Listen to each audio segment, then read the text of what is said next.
So hello दोस्तों, चलिए शुरू करते हैं। आज आपको बताते हैं कि गॉस लॉ क्या होता है। गॉस लॉ पे ये एक लेक्चर हम आपको बताने वाले हैं। जो गॉस लॉ जानने से पहले आपको इलेक्ट्रिक फ्लक्स समझना होगा। यहाँ पे तो हम इलेक्ट्रोस्टैटिक्स में इलेक्ट्रिक फ्लक्स ही देख रहे हैं, तो हमको मतलब हमें क्या, हमें तो पता है, आपको पता होना चाहिए कि इलेक्ट्रिक फ्लक्स क्या होता है ना। इलेक्ट्रिक फ्लक्स क्या होता है, तो ये रहेगा पता, तभी तो बच्चों ये गॉस लॉ समझ पाइएगा। तो इसका पिछला लेक्चर जो था वो इलेक्ट्रिक फ्लक्स में ही था, तो वो आप देख लीजिएगा, ठीक है। तभी तो समझ में आ गया है ना बच्चों। तो इसे समझने से पहले वो चीज़ देख लीजिए। तो मैं ये बता रहा हूँ कि गॉस लॉ एक्चुअली में होता क्या है। एक नज़र अगर हम पीछे डाल लें, जो हमने आपको कल बताया था, देखिए हमने आपको कल क्या बताया। जो फ्लक्स होता है फाई से रिप्रेजेंट करते हैं, वो क्या होता है बच्चों, ई डॉट ए। ठीक है, ई डॉट ए होता है। क्यों आ रहा था मैंने कल बता दिया। फ्लक्स एक्चुअली में है क्या, किसी भी सरफेस को परपेंडिकुलरली जब फील्ड लाइन से हिट करते हैं तो उससे फ्लक्स जनरेट होता है। और जितना ज़्यादा फील्ड लाइन से पेनिट्रेट करेगा उतना ज़्यादा फ्लक्स होगा, जितना बड़ा इसका एरिया होगा उतना ज़्यादा फ्लक्स होगा। तो इसीलिए दोनों के प्रोपोर्शनल होता है, तो ई डॉट ए आ जाता है। डॉट किस लिए आया था मैंने कल बताया था बच्चों, ठीक है। तो अगर एक्चुअली में अगर आप छोटे से एलिमेंट की बात करें, अगर छोटा सा एलिमेंट में अगर आप ढूंढना चाहें, अगर यहाँ पे डी ए वेक्टर इधर है, फिर से बता रहा हूँ, डी ए मतलब कि एरिया वेक्टर। अब बोलेंगे एरिया कैसे वेक्टर हो गया, फिर से कल बताया था। एरिया अब हम वेक्टर के थ्रू देख रहे हैं ना, एरिया का डायरेक्शन देख रहे हैं, एरिया का डायरेक्शन इधर है। ये छोटा सा क्या है पार्ट, मान लेते हैं इस पेन का छोटा सा पार्ट है एकदम, तो छोटा सा पार्ट का एरिया क्या होगा डी ए, और वो एरिया का डायरेक्शन ऐसे है। मान लेते हैं कि हमारे पास इलेक्ट्रिक फील्ड इस डायरेक्शन में है, इलेक्ट्रिक फील्ड इस डायरेक्शन में दे रखा है, तो ऐसे करके मान सकते हैं बच्चों। तो यहाँ पे क्या आ जाता था, दोनों के बीच में एंगल थीटा होता था, याद रखिएगा। इलेक्ट्रिक फील्ड और एरिया वेक्टर के बीच का ही एंगल थीटा लेते हैं। इधर का एंगल थीटा नहीं लेना है भाई, ये एंगल थीटा नहीं लेना है, इधर वाला है ना, ये सब एंगल थीटा नहीं लेना है। हमेशा डी ए वेक्टर और इलेक्ट्रिक फील्ड वेक्टर के बीच का एंगल थीटा लेना है, ठीक है। ये चीज़ हमें पता होना चाहिए। तो अब आप देख सकते हैं कि यहाँ पे छोटा सा डी फाई आएगा, क्योंकि हमने छोटा सा एरिया लिया है। तो ई डॉट डी ए हो जाएगा, जो कि इतना तो सिमिलर ही आपको पता है, लेकिन इसका इंटीग्रेशन करना पड़ेगा ना, क्योंकि ये छोटा छोटा एरिया मिलके ही, ये छोटा छोटा एरिया मिलके ही बड़ा एरिया बना रहा होगा। हमें नहीं पता कौन सा एरिया, लेकिन हम एक्चुअली में ये जानते हैं, ये तो इसी से निकला है ना, इसी से तो निकला है ना, ठीक है। तो फ्लक्स जो होता है ई डॉट डी ए होता है। तो यहाँ पे फ्लक्स का वैल्यू ये भी लिख सकते हैं, अगर सब चीज़ हटा देंगे तो ई ए कॉस ऑफ थीटा, दोनों के बीच का एंगल। तो ऐसे करके हम निकाल सकते हैं फ्लक्स किसी भी सरफेस का, ठीक है, सरफेस का, या फिर जो भी हमारे पास शेप है उसका फ्लक्स निकाल सकते हैं। जो फ्लक्स निकलता है वो किसी, मतलब समझिए ना कि वो एरियल सरफेस होता है, जिसका हम एरिया निकाल सकते हैं, है ना। 2D में सरफेस होते हैं, 2D में सरफेस जो होते हैं उनका हम फ्लक्स निकालते हैं। लेकिन अभी जो हम गॉस लॉ देखने वाले हैं, ये वाली गुस्से वाली लॉ, जो गुस्सा में दिए थे गॉस लॉ, वो है 3D सरफेसेस के लिए वैलिड। जो भी 3D सरफेस है, जैसे सिलेंडर, बेलन मान सकते हैं, ये क्या है 3D में है बच्चों, ये 3D में है। पेन है, कोई गोला है बड़ा सा, वो भी 3D में है, ऐसे समझ सकते हैं। कौन होता है वो भी 3D में आता है, बहुत सारी चीज़ें हैं। तो उसके लिए गॉस लॉ है, ठीक है, गॉस लॉ। ये लॉ ये बताता है, क्या बताता है देख लेते हैं। According to this law, total electric flux through closed surface, ठीक है, इनक्लोजिंग अ चार्ज इज, यहाँ पे भूल गया लिखना मैं, यहाँ पे क्या लिखा जाता है, 1/ε0 times the magnitude of charge enclosed. यहाँ पे ये मैग्नीट्यूड छोड़ दीजिए, मैग्नीट्यूड क्यों लेना है ना। हम मैग्नीट्यूड अगर ले रहे हैं ना, तो आपको वहाँ पे डायरेक्शन लेकर चलना होगा, और अगर आप मैग्नीट्यूड नहीं ले रहे हैं तो आपको डायरेक्शन लिख कर चलना होगा, सिंपल सी बात है। तो यहाँ पे मैग्नीट्यूड नहीं रहने देते हैं, मैग्नीट्यूड नहीं होता है, ठीक है, हटा दीजिए। तो बोला जा रहा है कि किसी भी सरफेस से, है ना, इलेक्ट्रिक फ्लक्स अगर हमें निकालना है तो वो ऐसे निकाल सकते हैं, अगर जो क्लोज सरफेस मतलब 3D सरफेस, भाई क्यूब होता है वो भी तो क्लोज होता है, पूरा स्फीयर होता है वो भी तो क्लोज होता है, ये पूरा सिलेंडर है तो ये भी तो क्लोज है। तो बच्चों सारा सरफेस अगर क्लोज हो गया तो 3D सरफेस हो गया, और जो चार्ज उसके अंदर है, जो भी चार्ज इनक्लोज है, देखिए यहाँ पे लिखा गया है इनक्लोजिंग चार्ज, उस सरफेस के अंदर चार्ज है, उसका फ्लक्स होता है 1/ε0 टाइम्स जो चार्ज है वो। मतलब कि क्या बता दिया गॉस अंकल ने, गॉस अंकल ने ये बता दिया कि जो फ्लक्स होता है किसी सरफेस से, वो होता है चार्ज उसके अंदर वाला अपॉन ε0। ये क्या बता दिया भाई, ये क्या बवाल बता दिया उन्होंने, ये क्या बवाल बता दिया। ये बता दिया कि अगर ये जो हम बता रहे थे पीछे, कि ये जो क्यूब बना रहे थे हम लोग, ठीक है, तो क्यूब के अंदर जो चार्ज रखा हो, एक सेकंड आप यहाँ पे ध्यान दीजिएगा, यहाँ पे चार्ज क्यूब के अंदर रखे हैं। हम पहले देख रहे थे कि वहाँ से इलेक्ट्रिक फील्ड ऐसे पास हो रहा था, इस बार बाहर से कोई इलेक्ट्रिक फील्ड नहीं आ रहा है भाई, नहीं आ रहा है बच्चों, अंदर चार्ज रखे हैं, इसके वजह से फ्लक्स आएगा हर एक सरफेस पे, है ना, इसके वजह से फ्लक्स आएगा।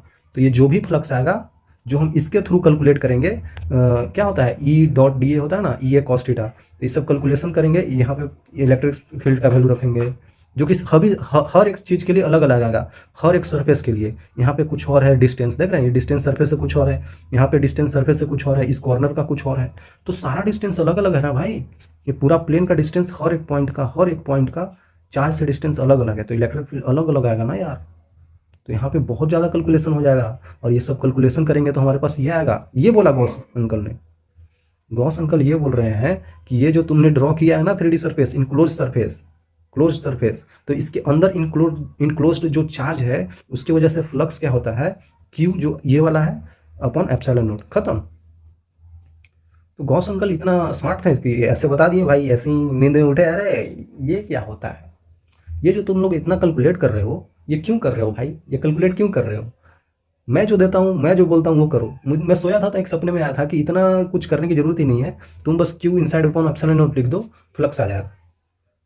फ्लक्स के लिए छोड़ दो करना, अब फ्लक्स के लिए तुम डायरेक्ट लिखो Q inside by epsilon not, ऐसा उन्होंने बोल दिया। लेकिन ये नींद में नहीं बोला था, उन्होंने बहुत ज़्यादा एक्सपेरिमेंट्स किए, बहुत ज़्यादा डेटा वगैरह उसमें सेट किया, बहुत सारा उन्होंने कैलकुलेशन किया, तो हर एक सरफेस के लिए इतना ही आ रहा था भाई, तब जाकर उन्होंने गॉस लॉ बना दिया।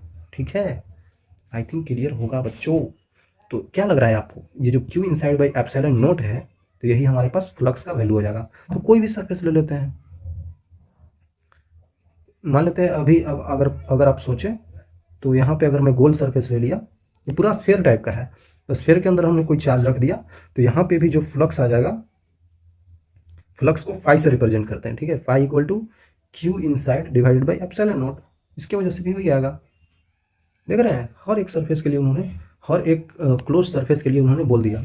अगर आप कहीं पे सिलेंडर रख देते हैं, सिलेंडर ऐसे बनता है, ऐसे बनता है बच्चों, ऐसे बनता है, ऐसे मान लेते हैं ये सिलेंडर है, ठीक है, तो अंदर अगर कोई चार्ज रख दिया तो इसके वजह से भी जो फाई आएगा वो क्यू अपॉन एप्सिलॉन नॉट आएगा, हर जगह यही आ रहा है, क्या बात है।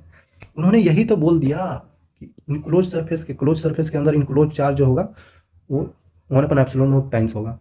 एक्चुअली क्या है ये, चलिए आगे बताते हैं। तो गॉस लॉ को अगर आप प्रूफ करना चाहते हैं तो यहाँ पे साफ साफ लिख देता हूं मैं,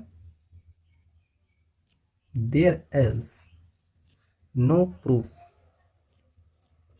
ऑफ गॉस लॉ। ठीक है, ये क्या बोल दिया मैंने, अभी बोला प्रूफ कर रहा हूं, ये बोल दिया प्रूफ ही नहीं होगा। There is no proof of Gauss law. मैं इसलिए बोल रहा हूँ बच्चों, मैं थोड़ा पागल नहीं हो गया हूँ, मैं इसलिए बोल रहा हूँ क्योंकि ये लॉ जो होता है ना, लॉ का प्रूफ नहीं दे पाते हैं हम लोग, क्योंकि ये सब कुछ करने के बाद ही आता है। जो जो आप सोच रहे हैं कैलकुलेशन, सारा ये कैलकुलेशन करने के बाद ही आता है वो चीज़, ठीक है। तो उसके बाद ये चीज़ आया है Q inside by epsilon not, ठीक है, ये पूरा कैलकुलेट करने के बाद ही आया है ये चीज़, ठीक है। तो लॉ का प्रूफ नहीं होता है, इसलिए नहीं होता है क्योंकि हम डायरेक्टली इसको नहीं बताए हैं, हम एक्सपेरिमेंट्स किए हैं, हम सभी शेप्स को देखे हैं, उसके बाद हमने ये लॉ दे दिया है, अरे समझ में, उसके बाद हमने लॉ दे दिया है। तो इस चीज़ को समझने के लिए अगर आप चाहते हैं कि इसका हम एक फील दे दें आपको कि गॉस लॉ आया कैसे है, तो एक फील दे सकता हूँ एग्जाम्पल के थ्रू, लेकिन हम डायरेक्टली उसका प्रूफ नहीं बता सकते हैं। कोई कोई महान लोग होते हैं टीचर्स की, वो बताते हैं कि हम चलिए आप गॉस लॉ का प्रूफ करते हैं, तो वो प्रूफ नहीं है बच्चों, वो एग्जाम्पल देते हैं आपको, हम भी वो एग्जाम्पल ही देंगे, प्रूफ नहीं है, ठीक है भाई। एग्जाम्पल का मतलब एक केस ले लिया हमने, ये एक केस ले लिया, मान लेते हैं कि हम एक स्फीयर में बता रहे हैं, हम एक क्यूब में बता रहे हैं, तो हम एक केस ले लिया है ना, एक केस मान के चल रहे हैं, है ना, उसमें एग्जाम्पल मान सकते हैं। तो एग्जाम्पल के थ्रू आप समझिएगा तो गॉस लॉ आपको थोड़ा सा आसान लगेगा। देखिए, मान लेते हैं कि हम एक क्या किए हैं ना, एक यहाँ पे चार्ज रख दिए हैं बच्चों क्यू का, और ये कल भी मैंने लगता है बताया ही था आपको। तो ये बड़ा सा मैंने अगर सरफेस मान लिया, ये जो बड़ा सा हमने सरफेस माना है बच्चों, क्यों माना है, हमें क्या करना है, हमें गॉस लॉ को थोड़ा सा दिखाना है कि ऐसे ऐसे हुआ होगा, ठीक है। तो हम दिखाने के लिए क्या बोल सकते हैं, ये चार्ज मान लेते हैं कोई इनक्लोज सरफेस है, क्लोज सरफेस है, उसके अंदर रखा है, ये क्या है, ये एक स्फीयर है, बड़ा सा स्फीयर ऐसे है, उसके अंदर चार्ज क्यू है। तो अब इससे हर एक डिस्टेंस क्या है, यहाँ से हर एक का डिस्टेंस आर है, ठीक है, हर एक का डिस्टेंस आर है बच्चों, है ना, रेडियस तो आर ही होता है ना, तो रेडियस क्या है, आर है, ठीक है। और ये चार्ज क्यू है, तो इससे निकलने वाला जो फ्लक्स, जो इलेक्ट्रिक फील्ड लाइन्स होंगे ऐसे होंगे, ऐसे होंगे, है ना बच्चों, ऐसे होंगे। इलेक्ट्रिक फील्ड लाइन्स कैसे होंगे, ऐसे ही तो होंगे बच्चों। इधर की तरफ ऐसे निकलेंगे, ऊपर की तरफ ऐसे निकलेंगे, इधर की तरफ ऐसे, इधर की तरफ ऐसे। तो इलेक्ट्रिक फील्ड लाइन्स ऐसे बाहर की तरफ सब तरफ निकल रहे होंगे। सिंपल सी बात है यार, पॉजिटिव चार्ज है तो इलेक्ट्रिक फील्ड लाइन्स ऐसे ही तो निकलेंगे बाहर की तरफ सब सारे। इतना तो आपको पता ही होगा। तो अब क्या हम बताने वाले हैं, हमें क्या बताना है, हमें फाई बताना है। फ्लक्स क्या होता है, flux equal to E dot D A, छोटा सा एरिया के लिए होता है। तो हम आप बोलेंगे हाँ छोटा सा एरिया क्यों ले रहे हो भाई, क्यों ले रहे हो? तो छोटा सा एरिया हमें लेना पड़ेगा बच्चों, क्योंकि इससे निकलने वाला हर तरफ फैला होगा। पूरा 3D में है ना, पूरा 3D में ये स्फीयर है, तो स्फीयर पे सब जगह निकल रहा होगा।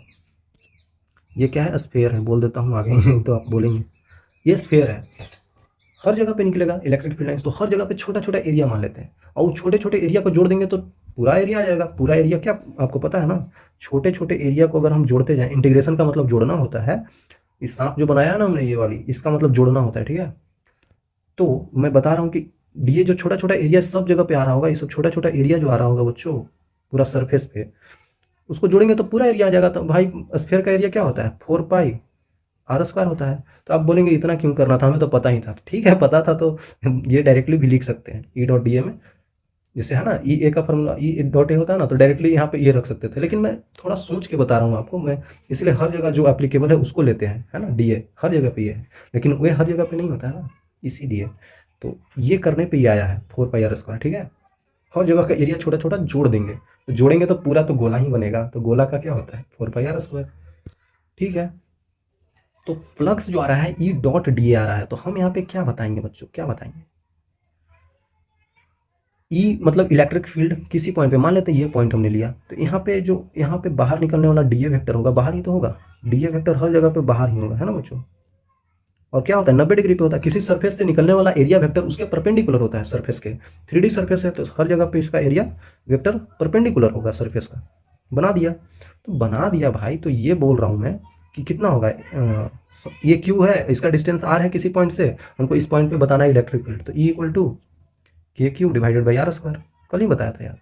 तो यहाँ पे लिख देते हैं के क्यू डिवाइडेड बाई r², ये कैपिटल आर है बच्चों, कैपिटल R², डॉट हर जगह पे देखिए, हर जगह पे बच्चों इसका वेक्टर ऐसे है और इलेक्ट्रिक फील्ड का वेक्टर ऐसे है, तो दोनों का वेक्टर के पैरेलल है, दोनों वेक्टर पैरेलल है। इसका मतलब कि दोनों के बीच में एंगल 0 डिग्री, एंगल 0, तो cos 0 क्या होता है, क्योंकि डॉट प्रोडक्ट है ना, तो ई डी ए cos 0 हो जाएगा। तो cos 0 1 होता है, इसीलिए हम डॉट को हटा सकते हैं। तो यहाँ पे डी ए कितना आ जाएगा, इंटीग्रेशन ऑफ डी ए जो आएगा बच्चों, और यहाँ पे cos ऑफ 0 डिग्री आया था, तो के Q divided by r², D A कितना आया था 4πr², cos 0 तो हट ही गया। तो यहाँ पे k का वैल्यू 1/4πε0 रख देते हैं, ऊपर है q divided by r² into 4πr², ये सब पता है ना। तो यहाँ पे दिख रहा है कि 4πr² जो है वो तो कट रहा है, पूरा 4πr² कट गया। तो हमारे पास बचा क्या बच्चों, जो फ्लक्स का वैल्यू बचा वो बचा q डिवाइडेड बाई ε0। तो यहाँ से देख सकते हैं कि जो q आ रहा है वो अंदर वाला है ना, q जो आ रहा है वो अंदर वाला है। तो q इनक्लोज्ड मतलब इनसाइड वाला, अंदर वाला ये चार्ज है ना, ये अंदर वाला चार्ज है बच्चों, ये चार्ज अंदर वाला था। तो क्या आ गया, फ्लक्स का वैल्यू q इनसाइड अपॉन ε0। तो यहाँ से लोग बोल देते हैं कि हमने प्रूफ कर दिया गॉस लॉ को, हो गया भाई प्रूफ नहीं है, एक एग्जांपल लिया है हमने। ऐसा तो ये भी है, इसमें भी तो q इनसाइड अपॉन ε0 आ रहा है, इसमें भी आ रहा है। तो ये सब एग्जाम्पल है उसका डायरेक्ट हमने प्रूफ नहीं किया। प्रूफ करने के लिए ये सब एरिया लिखना पड़ेगा, जो यहाँ पे बहुत मुश्किल है बताना। यहाँ से इस सरफेस का दूरी ठीक है, अब इस यहाँ पे दूरी बताइए, यहाँ पे दूरी, यहाँ पे तो ठीक था, ये पूरा गोला था। तो गोला है तो भाई हर जगह पे आर रेडियस ही है ना, तभी तो गोला है। और ये ऐसा नहीं है, यहाँ से कॉर्नर का दूरी कुछ और है, यहाँ का दूरी कुछ और है, इस पॉइंट का इस पॉइंट, ऐसे बहुत सारे पॉइंट है। पॉसिबल ही नहीं है कि आप बता पाए एरिया कितना होगा। तो इसीलिए गॉस अंकल हमारे लिए सब कुछ करके गए हैं। गॉस अंकल बोले कि भाई हम सब कर देते हैं, और हर एक में तुम कैलकुलेट करोगे तो यही आएगा, हमारे लिए करके गए हैं। तो उनका थोड़ा धन्यवाद दे सकते हैं आप। ठीक है बच्चों, यहाँ तक आई थिंक आपको समझ में आ गया हो। तो हमने एक्चुअली में निकाला क्या सब कुछ, इतना बताने के बाद जो हमने फ्लक्स निकाला है phi equal to E dot D A निकाला है, ठीक है। इसका इंटीग्रेशन इक्वल टू क्यू अंदर वाला डिवाइडेड बाई ε0। और आपको बता दूं यहाँ पे सांप में थोड़ा सा ऐसे कर देते हैं, अगर ऐसे नहीं कीजिएगा तो गॉस अंकल गुस्सा हो जाते हैं, ठीक है यहाँ पे सांप में थोड़ा सा ऐसे कर देते हैं ना, थोड़ा गोल टाइप का रिंग बना देते हैं। क्यों बनाते हैं सर, क्यों बनाते हैं? तो क्यों क्यों बनाते हैं मुझे भी नहीं पता है, वो बनाते हैं यार, बनाते आ रहे हैं लोग, हम भी बना रहे हैं। ठीक है, तो ये यहाँ पे आई थिंक आपको समझ में आ गया होगा, ये रियली में होता है, ये फ्लक्स है, वो होता है ई डॉट डी ए। और यहाँ से आप सब चीज़ समझ सकते हैं। यहाँ पे देखिए आप ध्यान से कि यहाँ पे जो हमने ई डॉट डी ए लिखा है ना, यहाँ पे इसमें इनसाइड नहीं लिखा है, इलेक्ट्रिक फील्ड इनसाइड नहीं लिखा है, लेकिन Q inside by epsilon not जरूर लिखा है। इसका मतलब ये हुआ कि चार्ज तो हमें अंदर वाला लेना है, कौन सा, जो क्लोज सरफेस है, जो क्लोज सरफेस है उसके अंदर वाला चार्ज लेना है। लेकिन जो इलेक्ट्रिक फील्ड लेना है उसमें कोई रिस्ट्रिक्शन नहीं है, वहां से सब जगह की वजह, सब चार्ज की वजह से होगा। क्यों ऐसा हो रहा है, चलिए बताते हैं आपको क्यों हो रहा है ऐसा। तो मान लेते हैं हमने कोई सरफेस ले लिया भाई, कोई सरफेस मतलब कि क्या, कोई भी सरफेस ऐसा, ये किसी भी शेप का हो सकता है। हमने अंदर चार्ज रखा है, एक क्यू रख दिया है अंदर चार्ज, एक रख दिया है माइनस का 5 ऑफ क्यू, यहाँ पे बाहर रख दिया है एक 3 क्यू।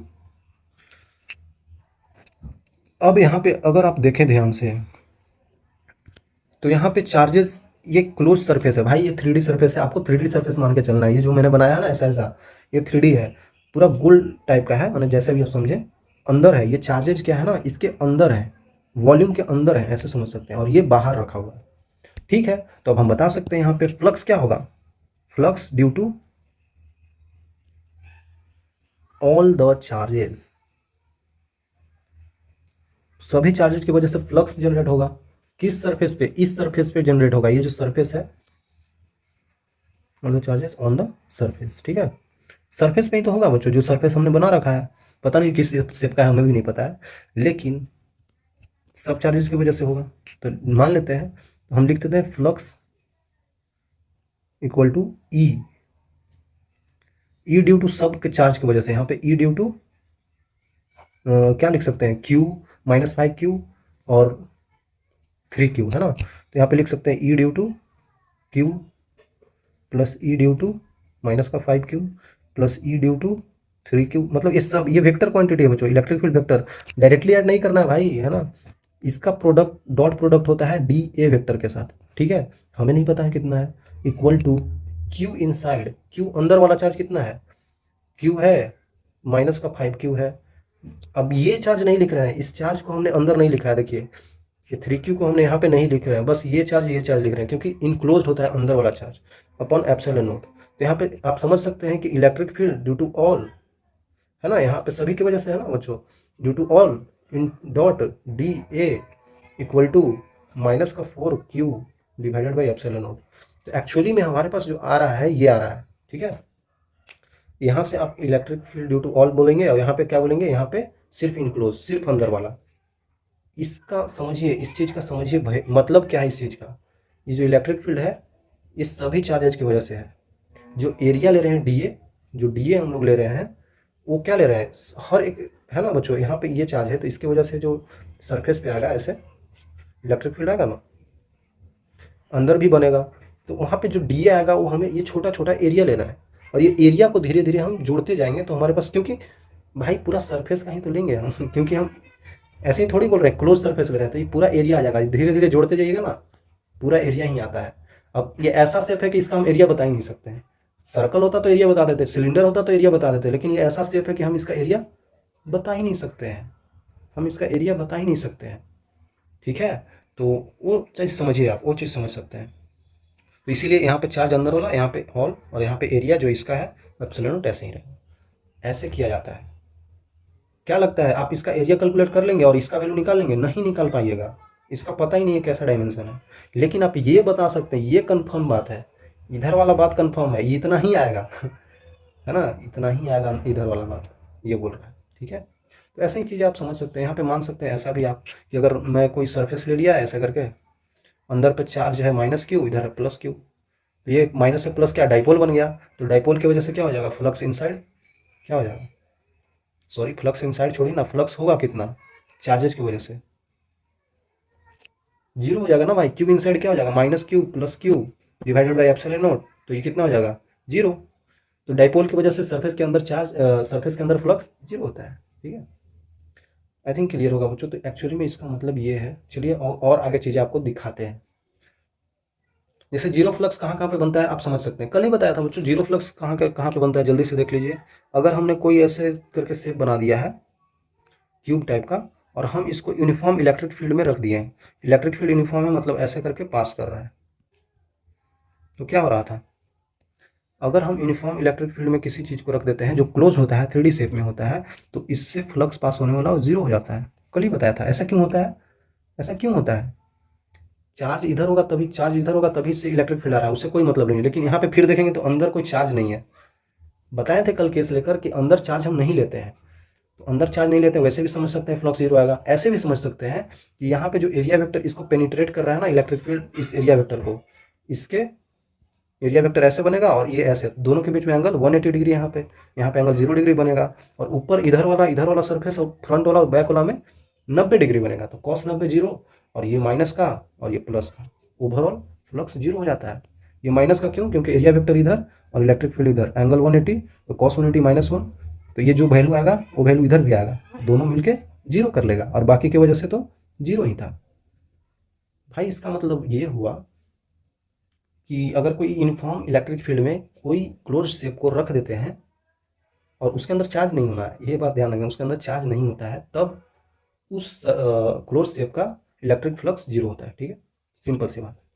चलिए और कुछ देख लेते हैं। मान लेते हैं फिर से, अगर आपको दे दिया जाए, मान लेते हैं कि ये कोई गोला बना दिया और अंदर आपको दे दिया कि एक प्लस क्यू है, एक यहाँ पे +4 क्यू है, और एक यहाँ पे -5 क्यू बना रखा है। ऐसे चार्जेस दे रखे हैं, तो आपको बताना है कि यहाँ पे फ्लक्स क्या होगा। फ्लक्स क्या होता है, Q inside by epsilon naught. अब ऐसे करिए direct, Q inside +Q +4Q -5Q कितना हो जाएगा अपॉन एप्सिलॉन नॉट। तो यहाँ पे फ्लक्स का वैल्यू क्या हो जाएगा, जीरो। सिंपली बता सकते हैं, सिंपली आप लोग जीरो बता सकते हैं। देख रहे हैं कितना आसान है, ऐसे चीज़ों को बताया जा सकता है। क्यों, हम लोग गॉस लॉ का यूज करके हम ऐसे बता पा रहे हैं। ठीक है, अब हम यहाँ पे देख रहे हैं, लोकेशन भी नहीं देख रहे कि चार्ज सेंटर पे ही रखा हुआ है कि इधर रखा हुआ है, हमें लोकेशन से भी कोई फर्क नहीं पड़ता है। समझ रहे हैं ना, ये कहीं पे रखा हो, अंदर कहीं पे रखा हो, हम कोई ज़रूरी नहीं सेंटर पे ही सारे चार्जेस को रख दें, इधर भी रख दें इधर भी, कहीं भी, तो भी जीरो होगा। आपको ऐसा कन्फ्यूजन होगा ना कि सेंटर पे ही लेकर हम लोग बना रहे थे। पीछे ये जो आया था हमारे पास, एक एग्जाम्पल लेकर बनाए थे, इसमें कहाँ रखे थे, सेंटर पे रखे थे, तब हम ये कैलकुलेट कर पाए थे। लेकिन गॉस लॉ जब कैलकुलेट किए तो वो कहीं पे भी चार्ज रख दिए, फिर भी वैल्यू यही आया। आ रहे समझ में, फिर भी वैल्यू यही आया था। बहुत इंपॉर्टेंट चीज़ है बच्चों। ठीक है, फ्लक्स जीरो कैसे कैसे होगा आप समझ सकते हैं। अब मैं बताना चाह रहा हूँ कि अगर कोई इफ क्लोज्ड बॉडी, वही 3D body, not enclosing any charge, उसके अंदर कोई भी चार्ज नहीं है, is placed in an electric field, either uniform, non uniform भी हो सकता है, total flux linked with it is zero. Okay, अभी तक जो हमने आपको बताया ना कि ये जो था, ये जो बॉडी रखा हुआ था, क्लोज्ड बॉडी, किस में रखा हुआ था, यूनिफॉर्म फील्ड के अंदर रखा हुआ था। यहाँ से पास होने वाला इलेक्ट्रिक फील्ड जो था वो यूनिफॉर्म था बच्चों। ठीक है, यूनिफॉर्म था इलेक्ट्रिक फील्ड यहाँ पे, तब तो ठीक था, यूनिफॉर्म था तो इसमें फाइव फ्लक्स का वैल्यू जीरो आ रहा था। लेकिन बोल रहा है नॉन यूनिफॉर्म भी हो जाए फिर भी जीरो आएगा। ये क्या बात हुई भाई, ये क्या बात हुई। तो ये बात ये हुई कि अगर ऐसे मैं बना दूं और मैं यहाँ पे ऐसे बना दूं, नॉन यूनिफॉर्म, ये नॉन यूनिफॉर्म है। नॉन यूनिफॉर्म क्यों है, क्योंकि इसका हर जगह पे देखना डिस्टेंस बराबर होता है तो ये यूनिफॉर्म फील्ड होता है। अगर हर जगह पे डिस्टेंस चेंज हो रहा है, यहाँ पे कुछ और यहाँ पे कुछ और, इलेक्ट्रिक फील्ड लाइन्स के बीच में, तो यहाँ पे क्या होता है, non uniform electric field lines हो जाता है। यहाँ पे नॉन यूनिफॉर्म है। ठीक है बच्चों, यहाँ पे यूनिफॉर्म है, आप समझ सकते हैं। तो फिर भी बोला जा रहा है कि यहाँ पे भी फ्लक्स जीरो होगा, ऐसा क्यों हो रहा है, यहाँ पे फिर फ्लक्स जीरो क्यों हो रहा है। बोलेंगे ऐसा तो पीछे कोई भी बताया नहीं, मैंने भी नहीं बताया। मैंने बताया था बच्चों, अगर आप ध्यान से सुने होंगे तो देखिए। तो यहाँ पे बोला जा रहा है, ऐसा किया है ना कि ये कुछ ऐसा सरफेस था, मतलब सरफेस समझिए, और यहाँ पे ऐसे पास कर दिया है क्यूब का, ऐसे जाके ऐसे पास कर दिया है, मतलब इस सरफेस से गया और इस सरफेस से निकला ना, इस सरफेस से नहीं निकला बच्चों, ये वाली फील्ड लाइन इधर से गया, इस सरफेस से निकला, ये सरफेस, ये इस सरफेस से गया, इसी सरफेस से निकला, इधर वाला गया इधर से और इधर से निकल गया, ये वाली से। इस टाइप का बोला जा रहा है। अब हम क्या करने वाले हैं, कैसे जीरो आ रहा है आप ऐसे समझ सकते हैं, phi equal to E dot D A. पहली बात तो आप समझिएगा कि इसके अंदर कोई चार्ज रहता ही नहीं है, तो भाई चार्ज नहीं रहता है तो फ्लक्स जीरो होगा, इसे समझ सकते हैं। या फिर ऐसे भी समझ सकते हैं, अगर आप थोड़ा सा ध्यान दें कैलकुलेशन पे, तो इस पे परपेंडिकुलर वेक्टर एरिया वेक्टर ऐसे बनेगा, इस पे परपेंडिकुलर एरिया वेक्टर ऐसे बनेगा, है ना। डी ए वेक्टर इधर बनेगा, इधर पे डी ए वेक्टर इधर बनेगा। हमें क्या देखना है, फ्लक्स आता ही क्यों है, जब किसी सरफेस एरिया को परपेंडिकुलरली इलेक्ट्रिक फील्ड पेनिट्रेट करता है।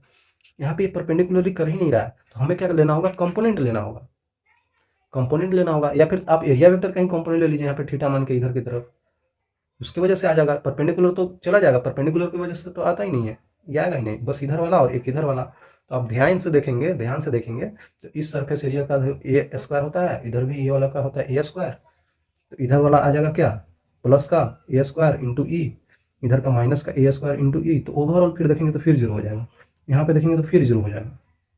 अरे समझ में, इसीलिए बोला जाता है, ठीक है। तो मैंने तो ये एक केस लेकर बता दिया भाई, लेकिन ऐसा कोई भी शेप हो, बोल रहा है कि क्लोज्ड बॉडी होना चाहिए, कोई भी शेप होना चाहिए, तो यहाँ पे तो जीरो आ ही रहा है। अगर आप कोई भी बॉडी ले लिए ऐसा भी, और इससे पास होने वाला इलेक्ट्रिक फील्ड लाइन्स ऐसे है, देख रहे हैं, ये यूनिफॉर्म नहीं है, नॉन यूनिफॉर्म है, नॉन यूनिफॉर्म है ना, फिर भी जीरो हो रहा है भाई, फिर भी जीरो हो रहा है। यहाँ पे area vector D A vector इधर की डायरेक्शन में, यहाँ पे एरिया वेक्टर इधर की डायरेक्शन में, फिर भी जीरो हो रहा है, ठीक है। आपको पता चल गया होगा क्यों हो रहा है। आप चाहें तो एक यहाँ पे गोल भी बना सकते हैं भाई, फिर भी एरिया वेक्टर जीरो हो जाएगा। यहाँ से मान लेते हैं ऐसे जा रहा है इलेक्ट्रिक फील्ड लाइन्स, थोड़ा अच्छा बनाते हैं, है ना, इलेक्ट्रिक फील्ड लाइन्स इधर जा रहे हैं, फिर भी नॉन यूनिफॉर्म है, फिर भी यहाँ पे फ्लक्स का वैल्यू जीरो हो जाएगा।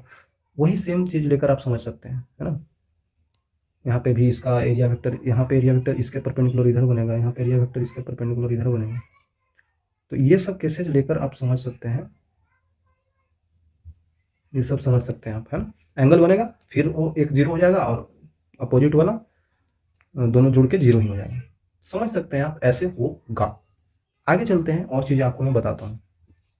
एक और अच्छा सा पॉइंट आपके लिए ये बता रहा है कि flux linked with the closed body is independent of shape and size of the body, position of charge also. मतलब कि जो फ्लक्स आ रहा है Q inside by epsilon not, वो तो शेप पे डिपेंड ही नहीं कर रहा है, साइज पे भी नहीं डिपेंड कर रहा है, लेकिन एक बात और इंपॉर्टेंट है कि पोजीशन ऑफ चार्ज पे भी डिपेंड नहीं करता है। आए समझ में, मतलब कि ये बात हो गई कि अगर हमने कोई सिलेंडर ले रखा है, मान लेते हैं ये हमने कोई सिलेंडर बना रखा है ना बच्चों, सिलेंडर के अंदर अगर हमने कोई चार्ज रख दिया यहाँ पे क्यू, या फिर हमने यहाँ पे कोई क्यूब ले लिया है, जो मैंने शुरू में बताया था वैसा ही कुछ है, क्यूब ले लिया है हमने, और क्यूब के अंदर कोई चार्ज हमने क्यू रख दिया है। ये भी समझिए कि अगर ये क्यूब जो हमने बना रखा है, अगर हमने इस क्यूब को ऐसे बना दिया, और इस चार्ज को अगर हमने यहाँ ना बनाकर यहाँ पे बना दिया, इधर है, फिर भी यहाँ पे जीरो होगा। या फिर आपको यहाँ पे गोला बना लें, गोला के अंदर चार्ज को रख दें, यहाँ पे रख दें, या फिर कोई गोला बनाकर कहीं और रख दें, चार्ज को यहाँ पे रख दें। तो भाई ये सारा केसेज में जो फ्लक्स आएगा वो आएगा Q inside by epsilon not. यहाँ पे भी फ्लक्स का value Q inside by epsilon not, यहाँ पे भी फ्लक्स का value Q inside by epsilon not, Q inside by epsilon not, यहाँ पे भी वही आएगा। अब आपको समझ में आ गया होगा कि भाई ये बहुत इंपॉर्टेंट पॉइंट है ना, क्लोज बॉडी बनाना है, और उसमें कोई भी शेप पे डिपेंड नहीं करता है, कोई भी साइज पे डिपेंड नहीं कर रहा है, कोई भी शेप कोई भी साइज हो, कहीं पे डिस्टेंस उस चार्ज का कहीं पे भी हो, यहाँ से आर डिस्टेंस था, यहाँ से कुछ और है, हम नहीं कैलकुलेट कर पा रहे हैं। हम ई डॉट डी ए लेकर अगर फ्लक्स कैलकुलेट करना चाहें तो हम नहीं कर पाएंगे बच्चों, यहाँ से डिस्टेंस कुछ और है, तो हर जगह पे यहाँ पे इलेक्ट्रिक फील्ड अलग अलग आएगा ना भाई, समझिए चीज़ों को, अलग अलग आएगा इलेक्ट्रिक फील्ड। तो बोल रहे हैं फिर यही वैल्यू क्यों आएगा, यही तो खासियत है, यही तो अच्छी बात है गॉस लॉ का, वो बता दिए हमें कि यही आएगा, यही आएगा भाई, अगर कोई भी शेप हो अंदर चार्ज रखा हो, उन्होंने हमें बता दिया यही आएगा। अब उन्होंने बता दिया, हम मान लें, ऐसा हो सकता है, मैं तो थोड़ा अच्छा आदमी हूँ तो मैं उसको देखूंगा कैसे आया। तो बच्चों उन्होंने किया है हमारे लिए वो चीज़, अभी हमारे लिए करना पॉसिबल नहीं है, क्योंकि वो एडवांस मैथ होता है, 12 तक अभी तक वो ऐसा कोई मैथ्स ही नहीं है अभी तक आप पढ़े हैं कि वो आप सोल्व कर लीजिएगा, है ना। वो बहुत हाई लेवल का होता है, हमें भी नहीं आता है यार, उतना कुछ आता नहीं है, हमें बस ये आता है, अप्लाई किया जाता है गॉस लॉ को, ठीक है। तो हम उतना चीज़ आपको बता पा रहे हैं। वो बाकी चीज़ें बाद में सीखेंगे ना। आपके लिए भी अभी ज़रूरी क्या है, ज़िंदगी में जो चीज़ जिस टाइम पे ज़रूरी होता है वो करना पड़ता है। एक टाइम बाद आपका शादी करने का उम्र आएगा, शादी करना पड़ेगा। हम्म। शादी का बात हो रही है, हाँ बच्चों शादी की बात हो रही है, करना पड़ता है हाँ। आपकी हो गई क्या? अरे ऐसा कुछ नहीं है भाई, अभी तो मैं छोटा बच्चा हूँ। तो देखते हैं यहाँ पे हम क्या बता रहे थे। तो गॉसियन सरफेस आ जाते हैं अब गॉसियन सरफेस पे। अभी तक चीज़ें आपने देखा जो वो गॉस लॉ था, लेकिन अब देखेंगे हम गॉसियन सरफेस के बारे में। तो गॉसियन सरफेस क्या है? गॉस जो गुस्सा में जो लॉ दिया था उसका आप सरफेस बना देंगे, वैसा ही कुछ है। ठीक है भाई, वैसा नहीं है, देखिए ध्यान से। तो गॉस लॉ बोला जाता है valid for symmetrical charge distribution. Okay, and symmetrical charge distribution अभी तो बताया कोई भी शेप हो सकता है भाई, ये शेप है। अब ये चार्ज डिस्ट्रीब्यूशन है, चार्ज डिस्ट्रीब्यूशन का मतलब होता है चार्ज का डिस्ट्रीब्यूशन, चार्ज के बारे में बोल रहा है। ये यहाँ पे चार्ज तो वही था ना, चार्ज तो है ना, चार्ज चेंज करेंगे तो फ्लक्स चेंज हो जाएगा। आ रहा है समझ में? चार्ज सेम होना चाहिए, मतलब सिमिलर होना चाहिए, तो चार्ज तो वही ले रहे हैं सिमेट्रिकल, लेकिन यहाँ पे चार्ज डिस्ट्रीब्यूशन है। अभी बताते हैं क्या है। बोला जा रहा है कि Gauss law is very helpful in calculating the electric field those cases where electric field is symmetrical around the source producing its such surface is called Gaussian surface. ऐसा अगर 12th बोर्ड में आ जाए व्हाट इज गॉसियन सरफेस, तो आप ऐसे करके लिख दीजिएगा तो अच्छा हो जाएगा। हम क्या बता रहे हैं, हम ये बता रहे हैं कि गॉसियन सरफेस क्या होता है। आप ऐसा समझिए ना कि हमें एक्चुअली में कैलकुलेट करना क्या है। गॉस लॉ हमने पढ़ा क्यों? इलेक्ट्रिक फील्ड के लिए पढ़ा है आपने, पता है आपको? गॉस लॉ आपने पढ़ा क्यों? इलेक्ट्रिक फील्ड कैलकुलेट करने के लिए। जितने बॉडीज आप समझ सकते हैं अच्छे वाले, मतलब जिनसे हम कैलकुलेट कर पाएंगे, ये भी बात है इलेक्ट्रिक फील्ड हर एक चीज़ का कैलकुलेट नहीं कर पाइएगा आप। अब राह पे चल रहे हैं, किसी आदमी का हम इलेक्ट्रिक फील्ड कैलकुलेट कर रहे हैं, हम साइकिल चला रहे हैं, साइकिल का इलेक्ट्रिक फील्ड कैलकुलेट कर रहे हैं, ऐसा नहीं है। आप कुछ लिमिटेड चीज़ों का ही कैलकुलेट कर पाइएगा। है ना, हर एक चीज़ का नहीं कर पाइएगा। तो ठीक है, कुछ चीज़ें हम कैलकुलेट कर पाते हैं, उसीलिए हमको इसका यूज लेना पड़ेगा जिस चीज़ का हम कैलकुलेट कर पाएंगे। ठीक है, तो आगे बोल रहा है एक बहुत इंपॉर्टेंट सा पॉइंट, जैसे अभी हमने नहीं बता पाए ये वाली सिमेट्रिकल चार्ज डिस्ट्रीब्यूशन क्या होता है। ये देखिए क्या होता है। मान लेते हैं एक हमने ऐसे कोई करके सरफेस बनाया, मतलब क्या, एक थीन रोड बनाया, छोटा पतला सा रोड टाइप का है, और इस पे चार्जेस फैले हुए हैं plus plus plus plus plus plus plus plus plus plus plus. ठीक है, तो प्लस प्लस फैला दिया हमने। तो अब क्या है ना कि बोल रहा है कि symmetrical charge distribution, charge distribution जो लीनियरली होता है, लीनियरली होता है ना, क्या होता है लीनियरली का स्पेलिंग यार नहीं आता मेरे को, ARLY। ठीक है, लीनियरली चार्ज डिस्ट्रीब्यूटेड। ठीक है, यहाँ पे जो चार्जेज है वो लीनियरली डिस्ट्रीब्यूटेड है, तो यहाँ पे इसको बोल दिया जाता है, इसका जो इतना बड़ा बोल रहे हैं लीनियर चार्ज डिस्ट्रीब्यूटेड, उसको छोटा छोटा सा टर्म में लेमडा बोल दिया जाता है। लेमडा क्या होता है? बोल रहा है कि लेमडा क्या होता है, वो होता है चार्ज पर यूनिट लेंथ। ठीक है, इसका पूरा लेंथ एल मान लेते हैं। ठीक है, इस टाइप का बोल रहा है। मतलब बात ये है बच्चों कि चार्ज पर यूनिट लेंथ छोड़िए, लेंथ पूरा इसका एल छोड़िए ना, ये नहीं पता है हमें, ये मैं क्या बोल रहा हूँ, हाँ यही बोल रहा हूँ मैं, लेंथ नहीं पता है, लेकिन हम ये चार्ज पर यूनिट लेंथ बता सकते हैं। हर एक यूनिट में लेंथ कितना है, इतना लेंथ है, और इस पर चार्ज वही होगा। मतलब कि चार्ज और लेंथ का रेशियो कांस्टेंट होगा भाई, ये बोलना चाह रहा हूँ मैं। यहाँ पे चार्ज कितना होगा हम नहीं बता सकते, लेकिन हम उसका लेमडा बता सकते हैं। मतलब इसका चार्ज जो भी होगा अपॉन में लेंथ वो कांस्टेंट होगा, वही यहाँ पे होगा, वही यहाँ पे होगा, वही यहाँ पे होगा, वही हर एक लेंथ बराबर लेंथ में चार्जेस बराबर बराबर होंगे। ठीक है, हर एक यूनिट लेंथ में, यूनिट या फिर जो भी लेंथ ले रहे हैं हर एक लेंथ में चार्जेस बराबर होंगे, तो इसे बोल जाते हैं सिमेट्रिकल चार्ज डिस्ट्रीब्यूटेड होगा। इतना में चार्ज उतना, इतना ही लेंथ में इतना, इतना ही लेंथ में उतना ही चार्ज, इतना लेंथ में उतना ही चार्ज, हर एक यूनिट लेंथ में चार्जेस बराबर होंगे, और ये इसलिए लिखा जाता है। ठीक है, इसलिए बोला जाता है लीनियरली चार्ज डिस्ट्रीब्यूटेड क्या होता है, charge per unit length, charge per unit length. ठीक है, यहाँ पे एक बहुत इंपॉर्टेंट सा चीज आपको बताया गया है। क्या बताया गया है कि surface should pass through the point where electric field is to be calculated and must have a shape according to the symmetry of the source. क्या बोल रहा है?